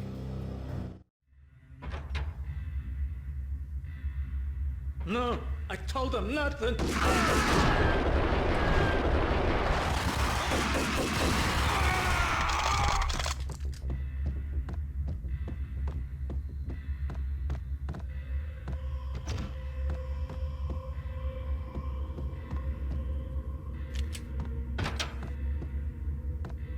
Drop it. Don't move. Game over, Max Payne. I could tell when I was outgunned. It was time to take another beating. The mystery witch was a real barracuda. Trouble on dagger heels, a smoking assault rifle in her hand, and an army of killer suits behind her. How sweet. I get to kill two birds with one stone. Sooner or later, it was going to catch up with you. Mr. Payne, it's time to show you the benefits of my brew. Be a good boy now. You'd find that Lady Luck was really a hooker. You were fresh out of cash.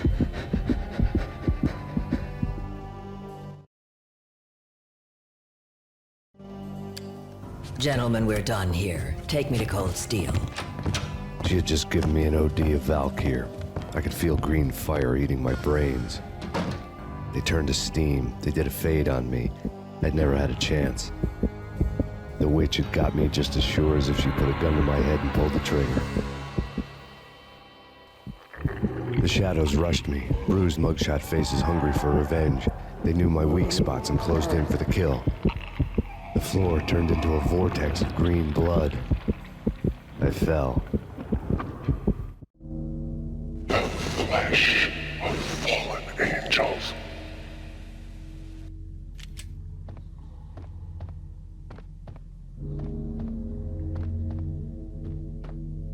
Who's there?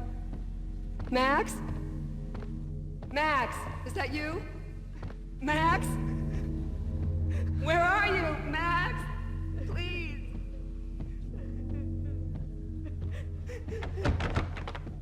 No, please, Max, no. I'm sorry. Please don't, Max, no.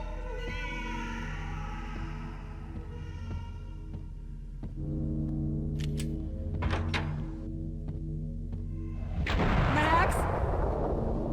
Where are you, Max? Please.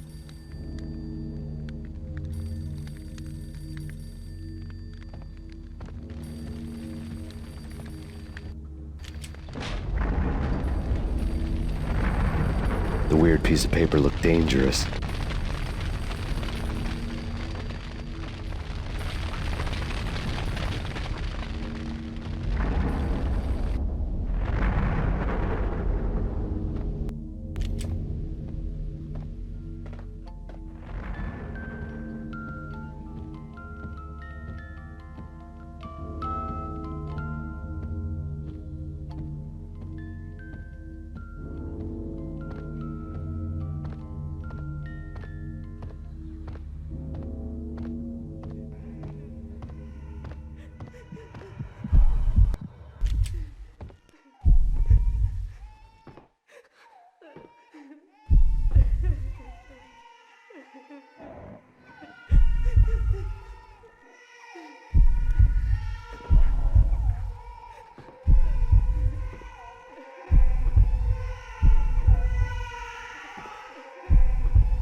Max, something happened at the office today. A strange memo. Something about Vikings. Honey, I gotta run. You can tell me all about it this evening. Have a nice day, darling. The bullet holes were rubies on her chest, blood glowing on her ivory skin. She was so beautiful. The killer was smiling. The flesh of fallen angels.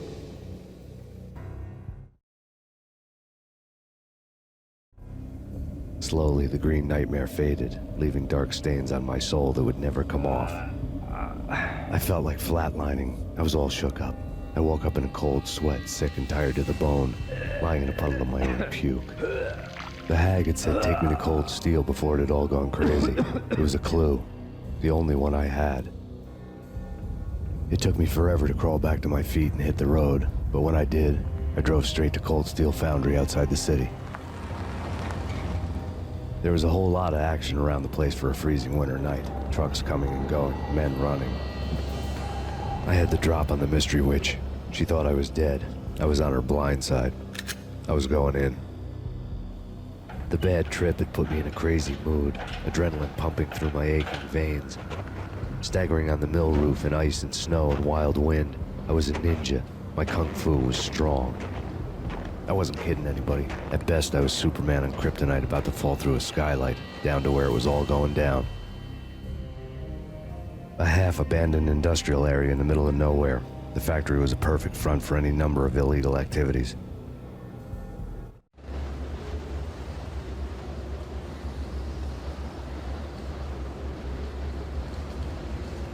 In the belly of the plant, molten metal boiled and bubbled like a witch's brew.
Weather conditions. A record-breaking killer storm. In the city's history, vehicles stuck in snow. Heavy snowfall. Forecast shows severe weather is expected to continue. Out in the night, snow fell like confetti over the Devil's Parade. The storm was anything but over.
bet they sleep with their rifles.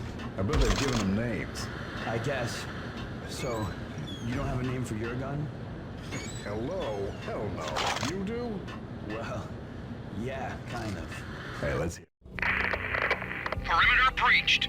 The facility has been compromised. Repeat, the Deep Six has been compromised. Initiate Operation Deadeye. The walkie-talkie military lingo could mean only one thing. They were getting ready to destroy the evidence and vanish into the night. I was so close. The hidden truths were just around the corner. Well, I call it Dick Justice. I rest my case.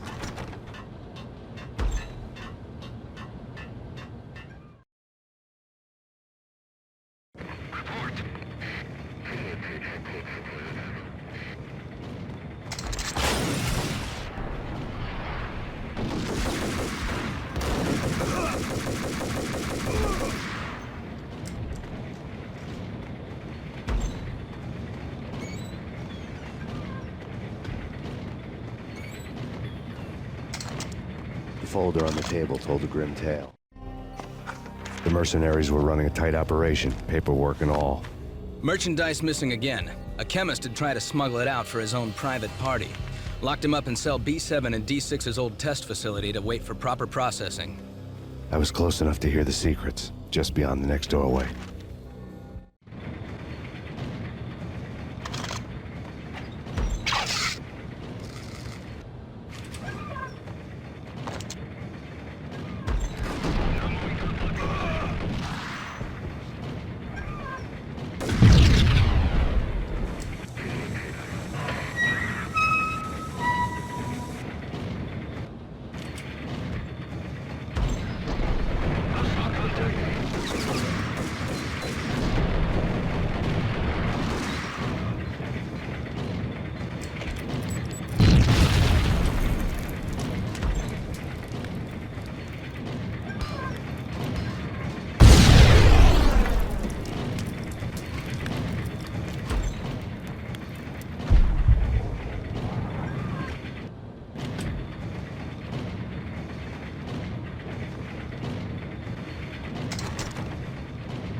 The monitor showed me the way.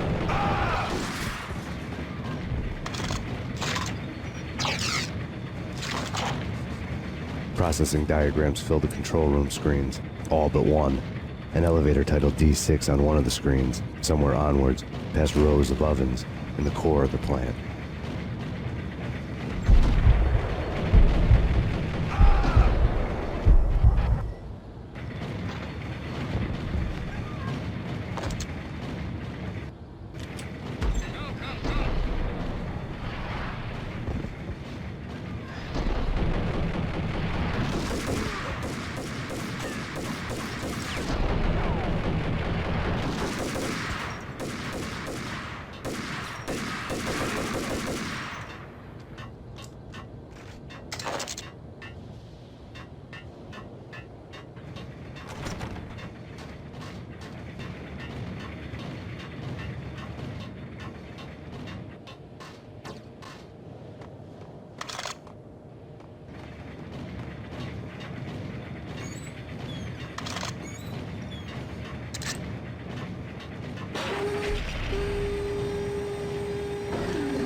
I had taken on the role of the mythic detective, Bogart as Marlowe or as Sam Spade going after the Maltese Falcon to unravel all the mysteries. Following a path of clues to that final revelation, even if it would take me down to the cold, cavernous depths of a grave. You can't do this! My men are still inside! Do you have have any idea why this is called Operation Deadeyes?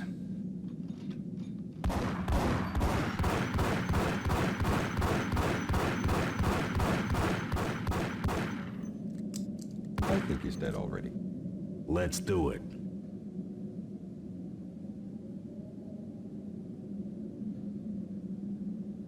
Attention all personnel. The self-destruction sequence has been initiated. Evacuate the complex We've got company. Repeat.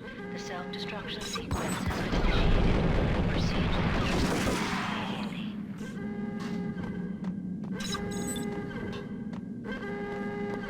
I had seen the logo on the floor. There was an old army bunker under the steel mill. I knew the military plaque on the floor. I had seen 1,000 variations of the insignia on crumbling brick walls everywhere in the city. The sword replaced by a syringe. Project Valhalla, V for Valkyr, V for Valhalla. All of a sudden it read like a crackpot conspiracy theory. Before.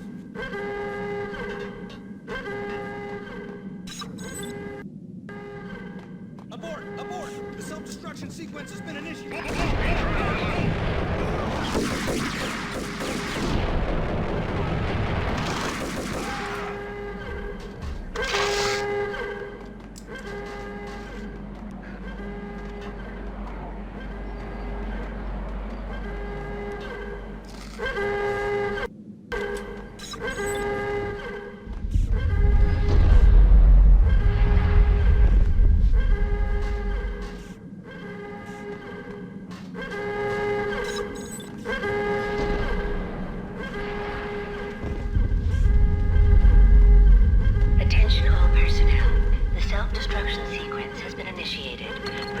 Like everything else in the Valkyr case, the door code was a mystery to me.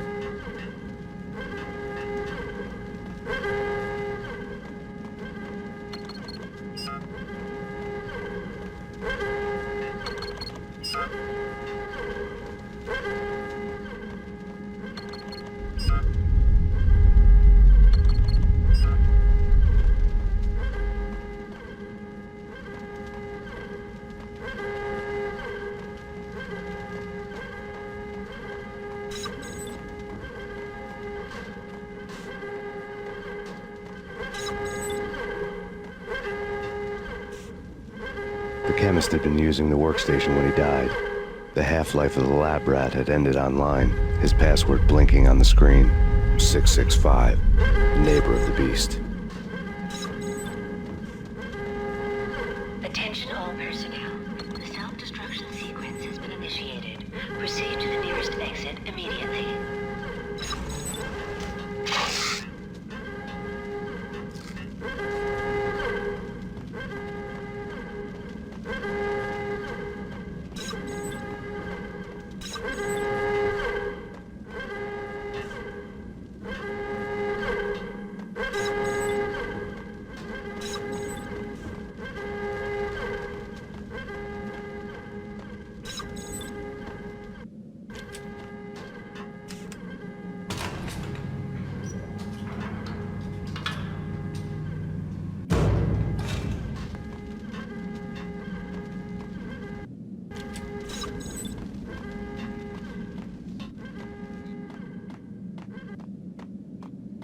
Hey, in here! Hey, get me out of here! I'm innocent.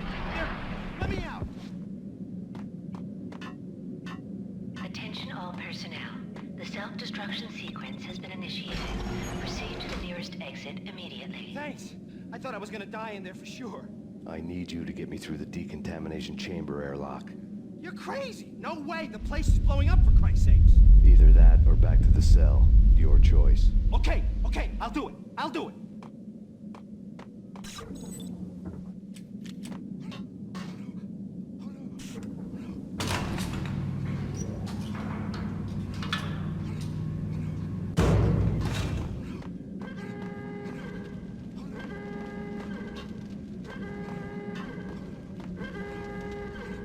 Please, we gotta go now. There's no time.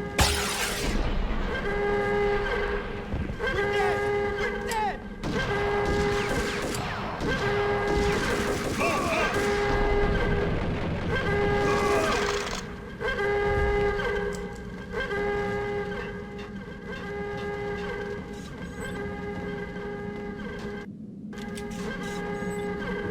all personnel. The self-destruction sequence has been initiated. Proceed to the nearest exit immediately. Decontamination in progress. Decontamination code.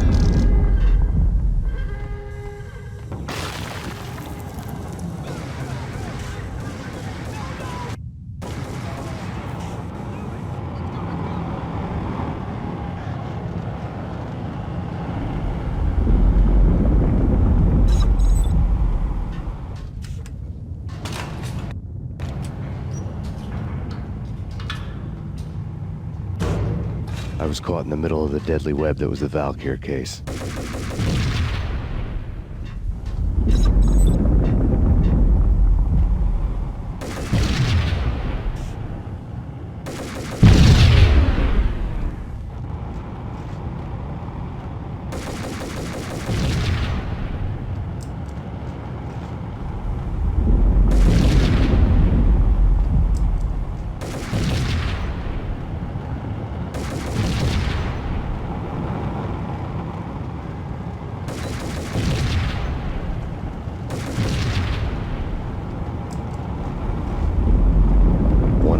Terminals had Top secret. Project Valhalla. U.S. Army. Yggdrasil Network. Valhalla, the otherworldly place in Norse mythology where the bravest heroes spent their afterlife feasting and fighting forever, their wounds miraculously healed night after night. Valkyr, the maidens who chose the most courageous Viking warriors and carried them to Valhalla. 1991. The research objective is to create a chemical substance to enhance the stamina and morale of infantry troops. 1995. Results unsatisfactory. Project canceled. Someone had decided to continue the sick experiment unauthorized. Project compromised. Data leak. Fix the damage by any means necessary. Security clearance red. Authorized by the project lead. Field test. Double the dosage for all the remaining test subjects. Observe and record the subject's behavior in an urban setting. The drop-off point was my old address in New Jersey. The file dated 3 years ago. Just when you thought you had reached the deepest depths of horror, it suddenly got worse. How to turn off that small voice inside your head that started to whisper that you should be glad that now, if not before, your revenge was justifiable on any conceivable moral scale. That small voice proved, beyond any doubt, that I was damned. Project logo on the screen. The dagger-heeled woman had come and gone a long time ago. There was nothing more for me here. The bunker's name was acting as a self-fulfilling prophecy.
Piece together a jigsaw, and the final picture is you finishing that same puzzle. A mad, green-eyed killer standing behind you. An urban legend come true. The Project Valhalla test subjects had been the mad junkies who had murdered my loved ones. The rest was simple body count math. It all pointed to her. Ms. Valkyr. The factory went up in a fiery inferno behind me. All my leads were dead, turned to smoke and dust. I'd lost my way. I hadn't slept in a million years.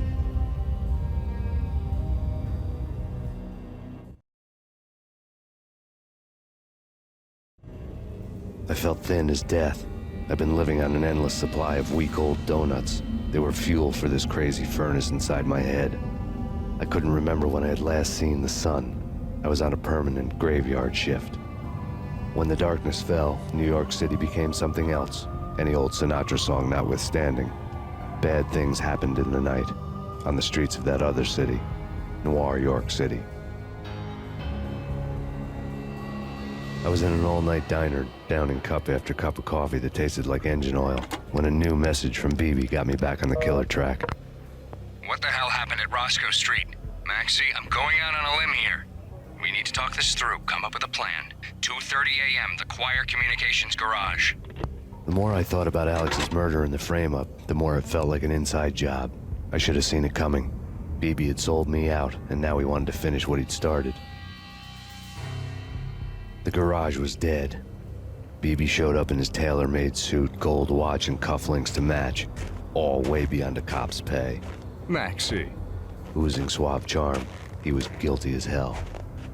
What the hell does BB stand for anyway? Backstabbing bastard? Come on, don't be like that. Have a cigar. I don't smoke. Maxie, you have no idea how big this is. It's huge. You have no idea.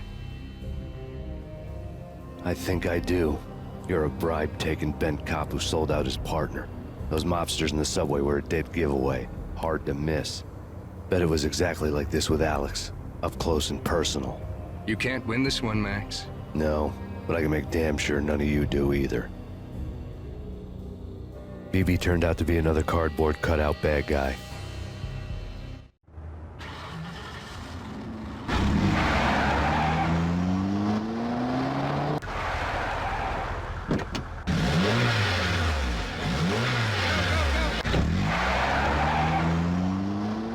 A bad cop on the take.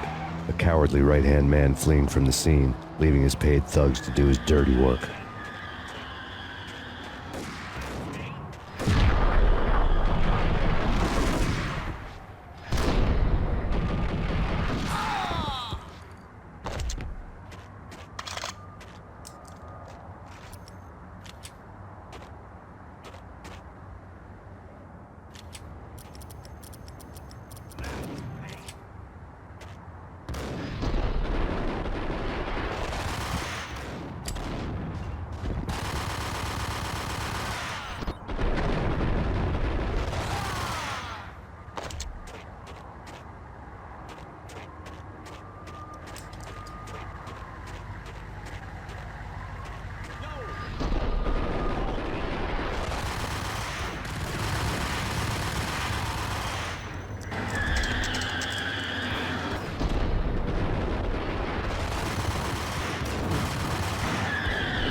Reports of a fire at the Punchinello Manor in Westchester.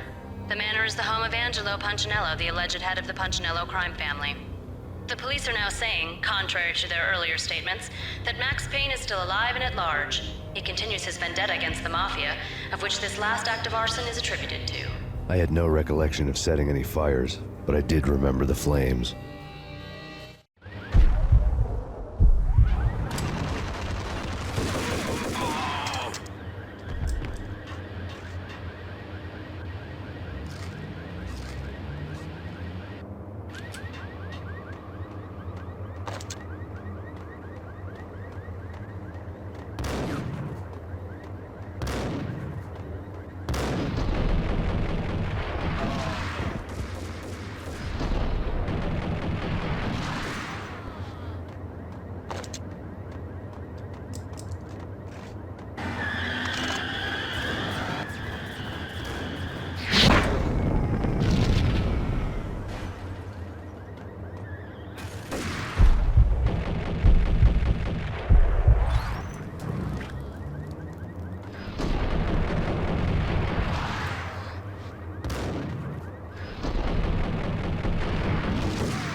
refuse to do the smart thing.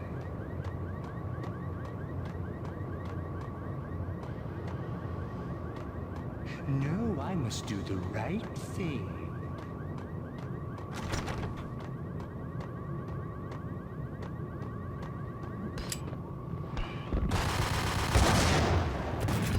I blame you. For a smart guy, you feel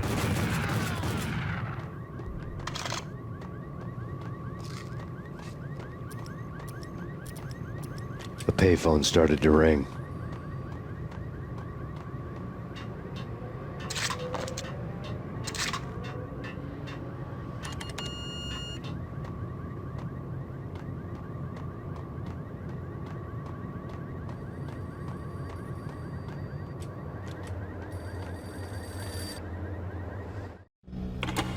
Yeah. Max Payne? Whatever does it for you. This is Alfred Woden. I can give you the name of your enemy. Come to the Asgard building presently. We are expecting you.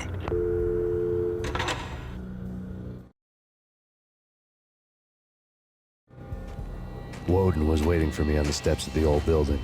Mr. Payne, let's go inside. The others are anxious to begin. The others?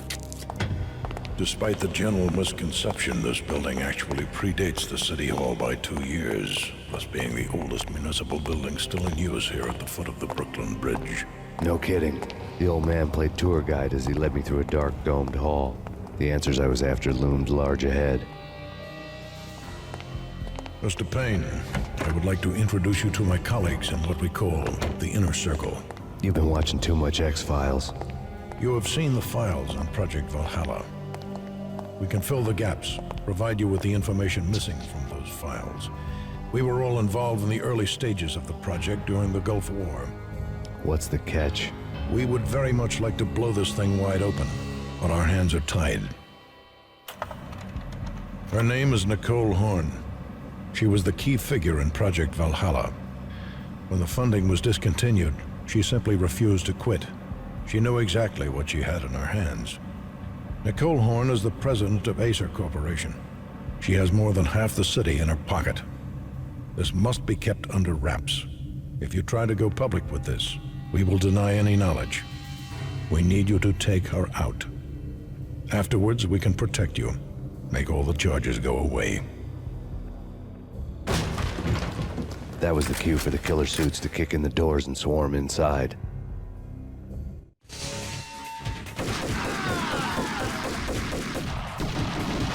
It was an impressive floor show, but I decided to leave early anyway. It was only a one-story fall. Lucky me.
One of the monitors showed what was left of the Inner Circle.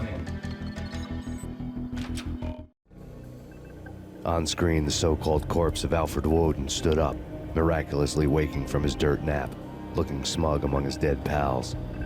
In the land of the blind, the one-eyed man is king. I didn't know how he'd pulled it off, but it was a pretty slick way to get out of all his promises. Most of what he had said fit too well to be a load of crap.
is your answer to those saying that he is actually providing a service long overdue to the city?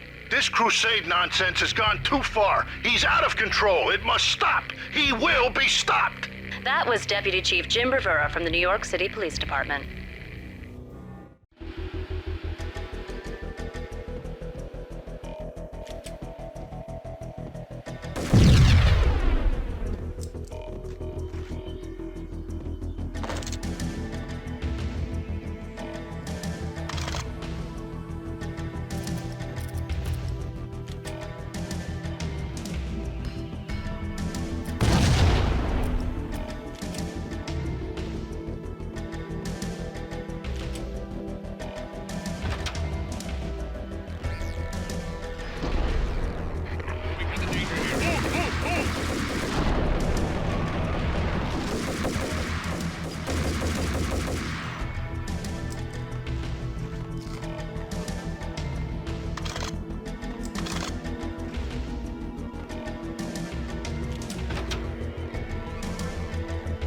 A videotape lay on the desk. Nicole Horn had blackmailed the inner circle into silence. The tape came with a curt extortion note on a piece of expensive paper. I remembered Candy Dawn taping her clients in action on the side, selling the tapes to the highest bidder. I was sure that kinky sex was nowhere near Alfred Woden's worst sin, but I had a feeling that when this was over, any collateral would come in handy.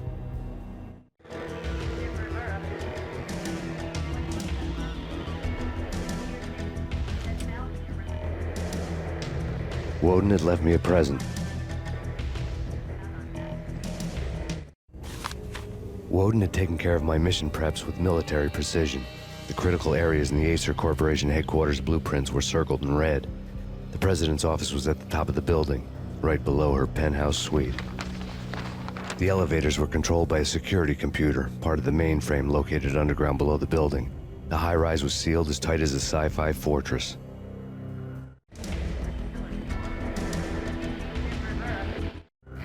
Nothing seems to stop Acer Corporation's phenomenal victory march. Incredibly, the stocks are still rocketing. Worried experts already see a danger in the company's success. Some have gone as far as to say that Acer Corporation is about to become an even bigger monopoly than Microsoft ever was.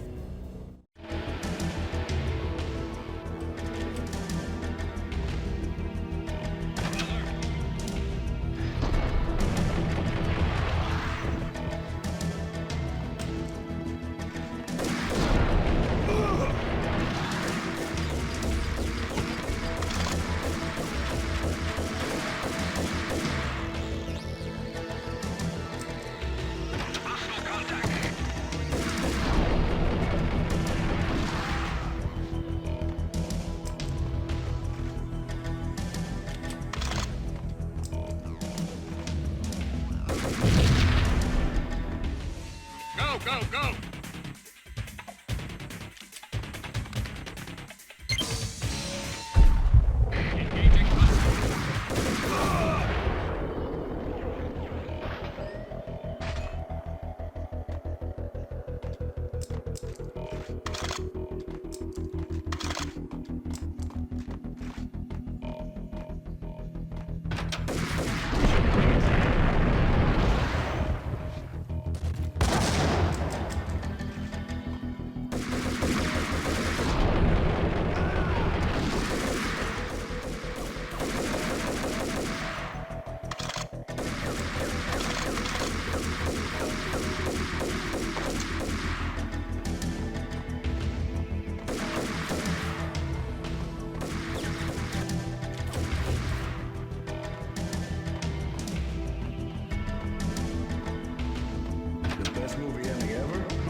Cassidy and the Sundown.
I had dreamed of revenge. Those dreams were always nightmares, of coming close and then failing.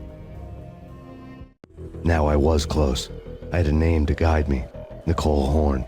I had nothing to lose.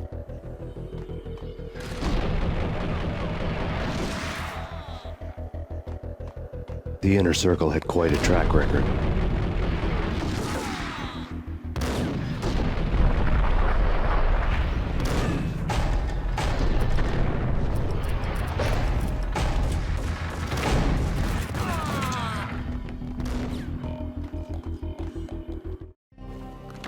Project Valhalla had not been the only thing the Inner Circle had been involved in. There were rows of cabinets full of files. The Serpentine Secret Society went back a long way, always pulling strings from the shadows. I couldn't say I was sorry. Woden's move in some Byzantine power game had cut the Circle's membership roster to 1. The old man wanted me on cleanup duty. It was my mess, too.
CIA, FBI. You've seen one, you've seen them all.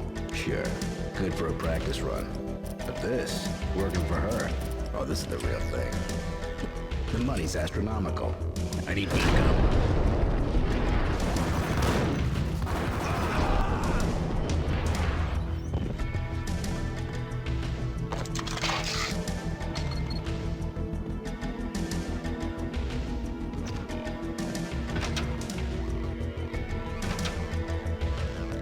Take him down. Shoot to kill. Let's finish this.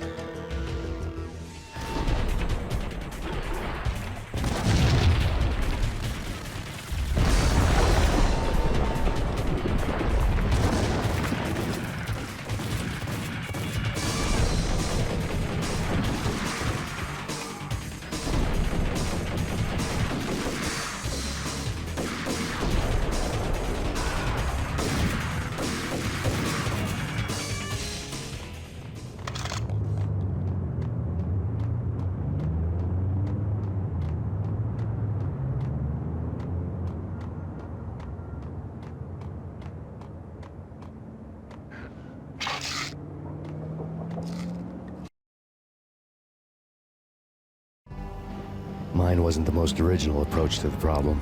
It wasn't as if it hadn't all been done before. An eye for an eye, the first principle of revenge. Old as dirt, still going strong. The cardinal rule in going after someone with an intention to kill was not to make it personal, which it almost always ended up being anyway. It did with me. I took my time, cruising around the city in the snow. There was no hurry. I knew what I had to do now. I took my time, thinking about it, building up the rage. When I was ready, I parked the stolen wheels at the front entrance of the Acer Corporation headquarters. Got out, got in, got cracking. I had a bullet with Nicole Horn's name on it. I had 10,000 bullets with the hag's name on them. She had ultra-high-tech security systems, enough mercenaries and weaponry to start World War III. There was no fear. New York disappeared behind a veil of snow. I had crossed the threshold. This was her domain, sleek and sexy and soulless, all glass and steel. A place of color-coded security keycards, metal detectors, and surveillance systems.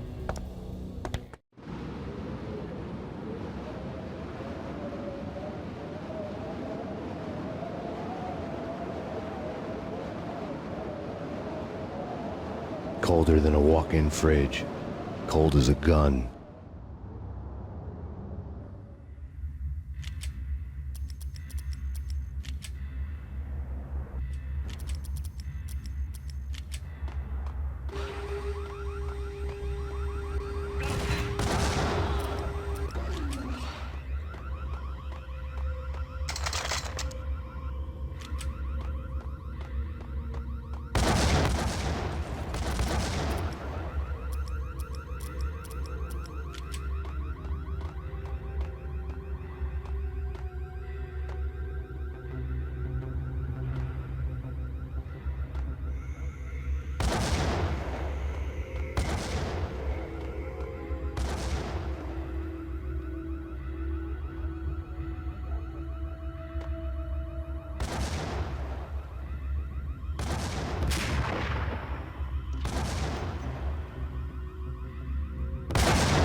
Mona, looking good.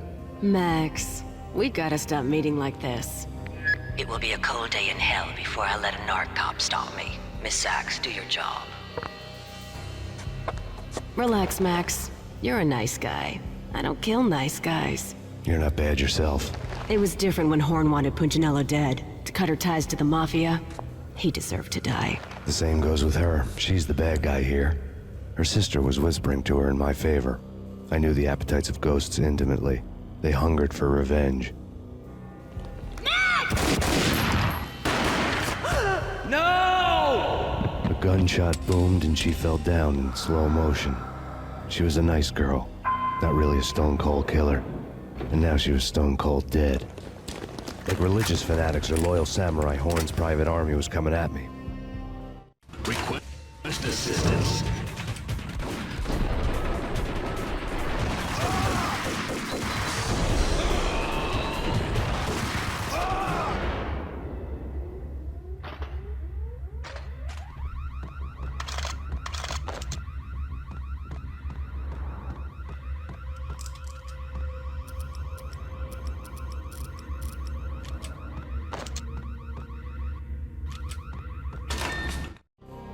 When the elevator came back down, Mona was gone. There was a lot of blood, but no body. Something clicked for the final time. My mind had never been so clear, as if somewhere high above the storm clouds were already gone, cold stars blazing from the black skies.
You know what I'm talking about. Hey!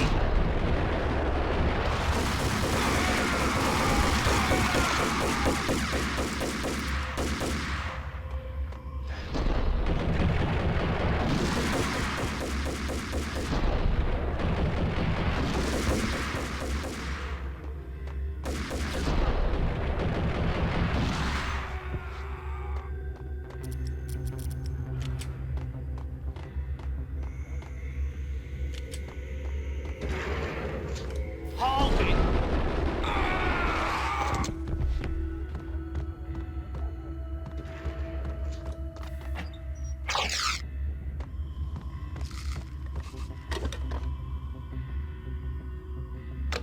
I had elevator access to the mainframe. From there, I'd be able to override the security locks and get to her office.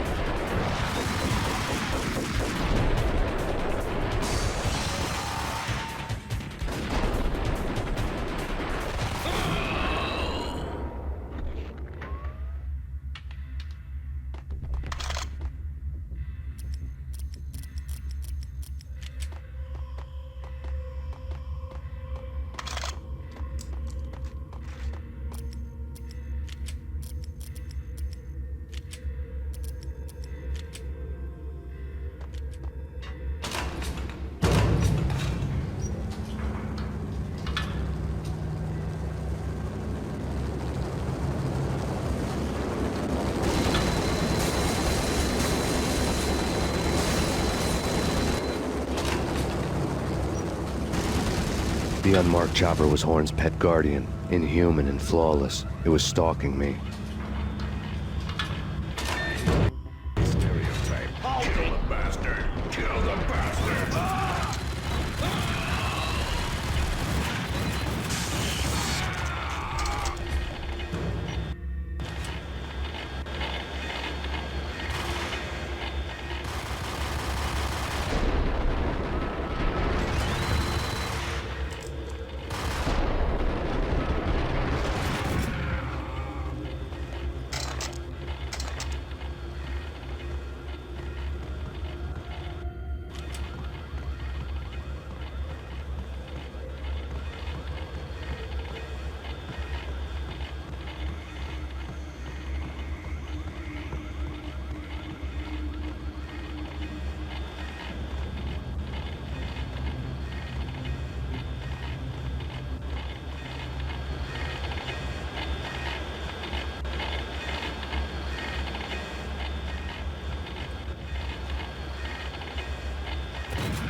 Horn's locks were now offline.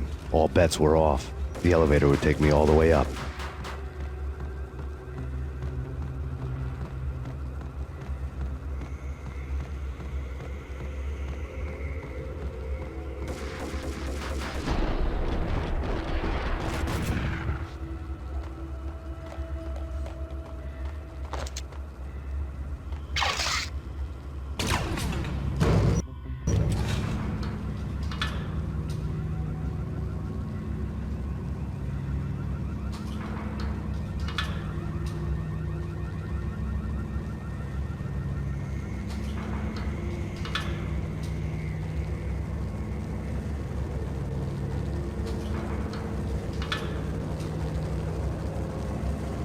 Seen from this height, the night seemed to stretch on to eternity. A hint of desperation had crept into the snowstorm, as if it was trying to get it all out before the end.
Horn's personal computer was on.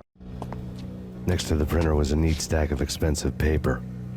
Hacking through Horn's computer would have unearthed files of criminal plans, strategies for world domination, spy helicopter reports, illegal wiretap recordings, internet porno, all of the above. Take your pick.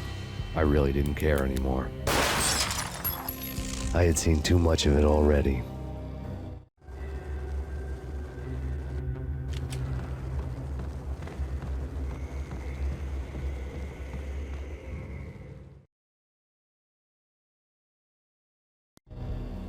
Valkyr had been meant to be a white-winged maiden that would lift you to a warrior's heaven, but it turned out to be a one-way demon ride to hell. The devil was in the drug. I knew. I had met him.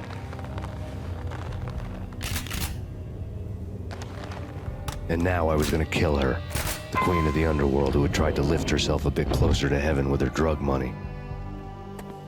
No begging, no bribes. She knew better. Honor among killers. We who were about to die. Both of us knew how this would end, in pain and suffering. All this because your wife stuck her nose into things that were none of her business. The cops were coming to take me away. The sirens were like a bad conscience I couldn't shake. It's ridiculous you've made it this far. You won't be alive when they get here. Stop him!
Max Payne.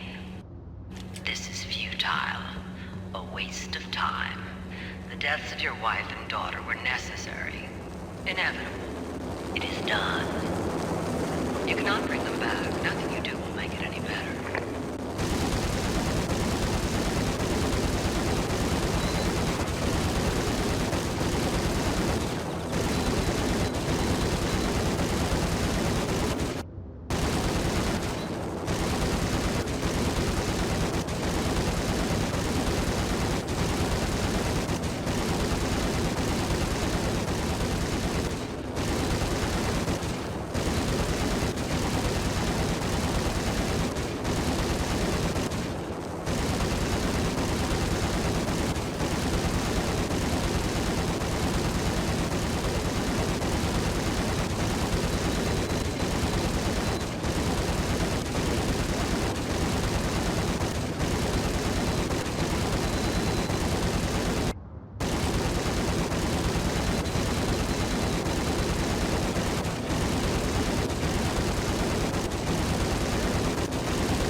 are fighting a losing battle.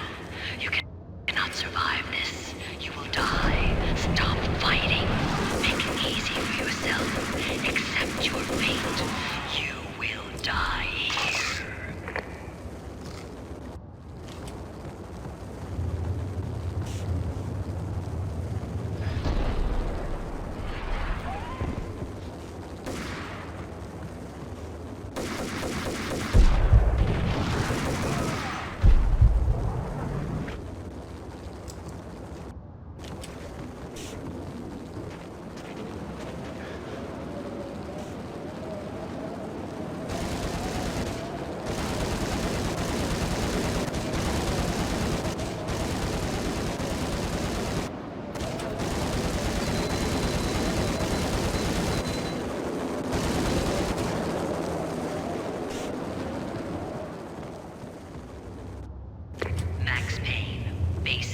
You are up against an unbeatable force. You have already lost. You have lost. Only death will set you free from your pain. Accept it. Surrender. Give up.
What do you mean he's unstoppable? You are superior in every way that counts. You are better trained, better equipped. You outnumber him at least 20 to 1. Your job.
Nothing to land now. It's gonna be tricky.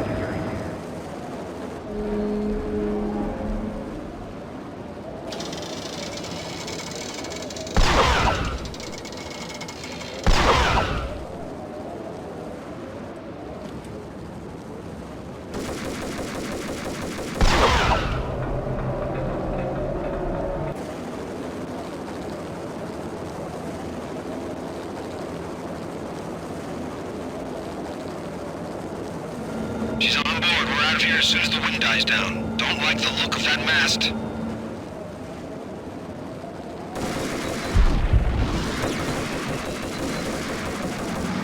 Lift off in 1 minute.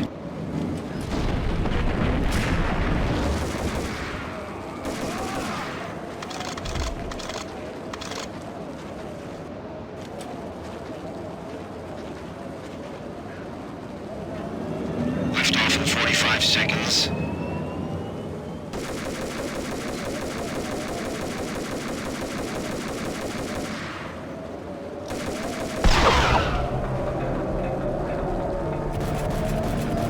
Seconds to lift off.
They were all dead. The final gunshot was an exclamation mark to everything that had led to this point. I released my finger from the trigger. And then it was all over. The storm seemed to lose its frenzy. The ragged clouds gave way to the stars above. Max Payne, this is Deputy Chief Jim Bravura from the NYPD. We've got the building surrounded. Throw down your weapons and lie down with your hands behind your head. A bit closer to heaven.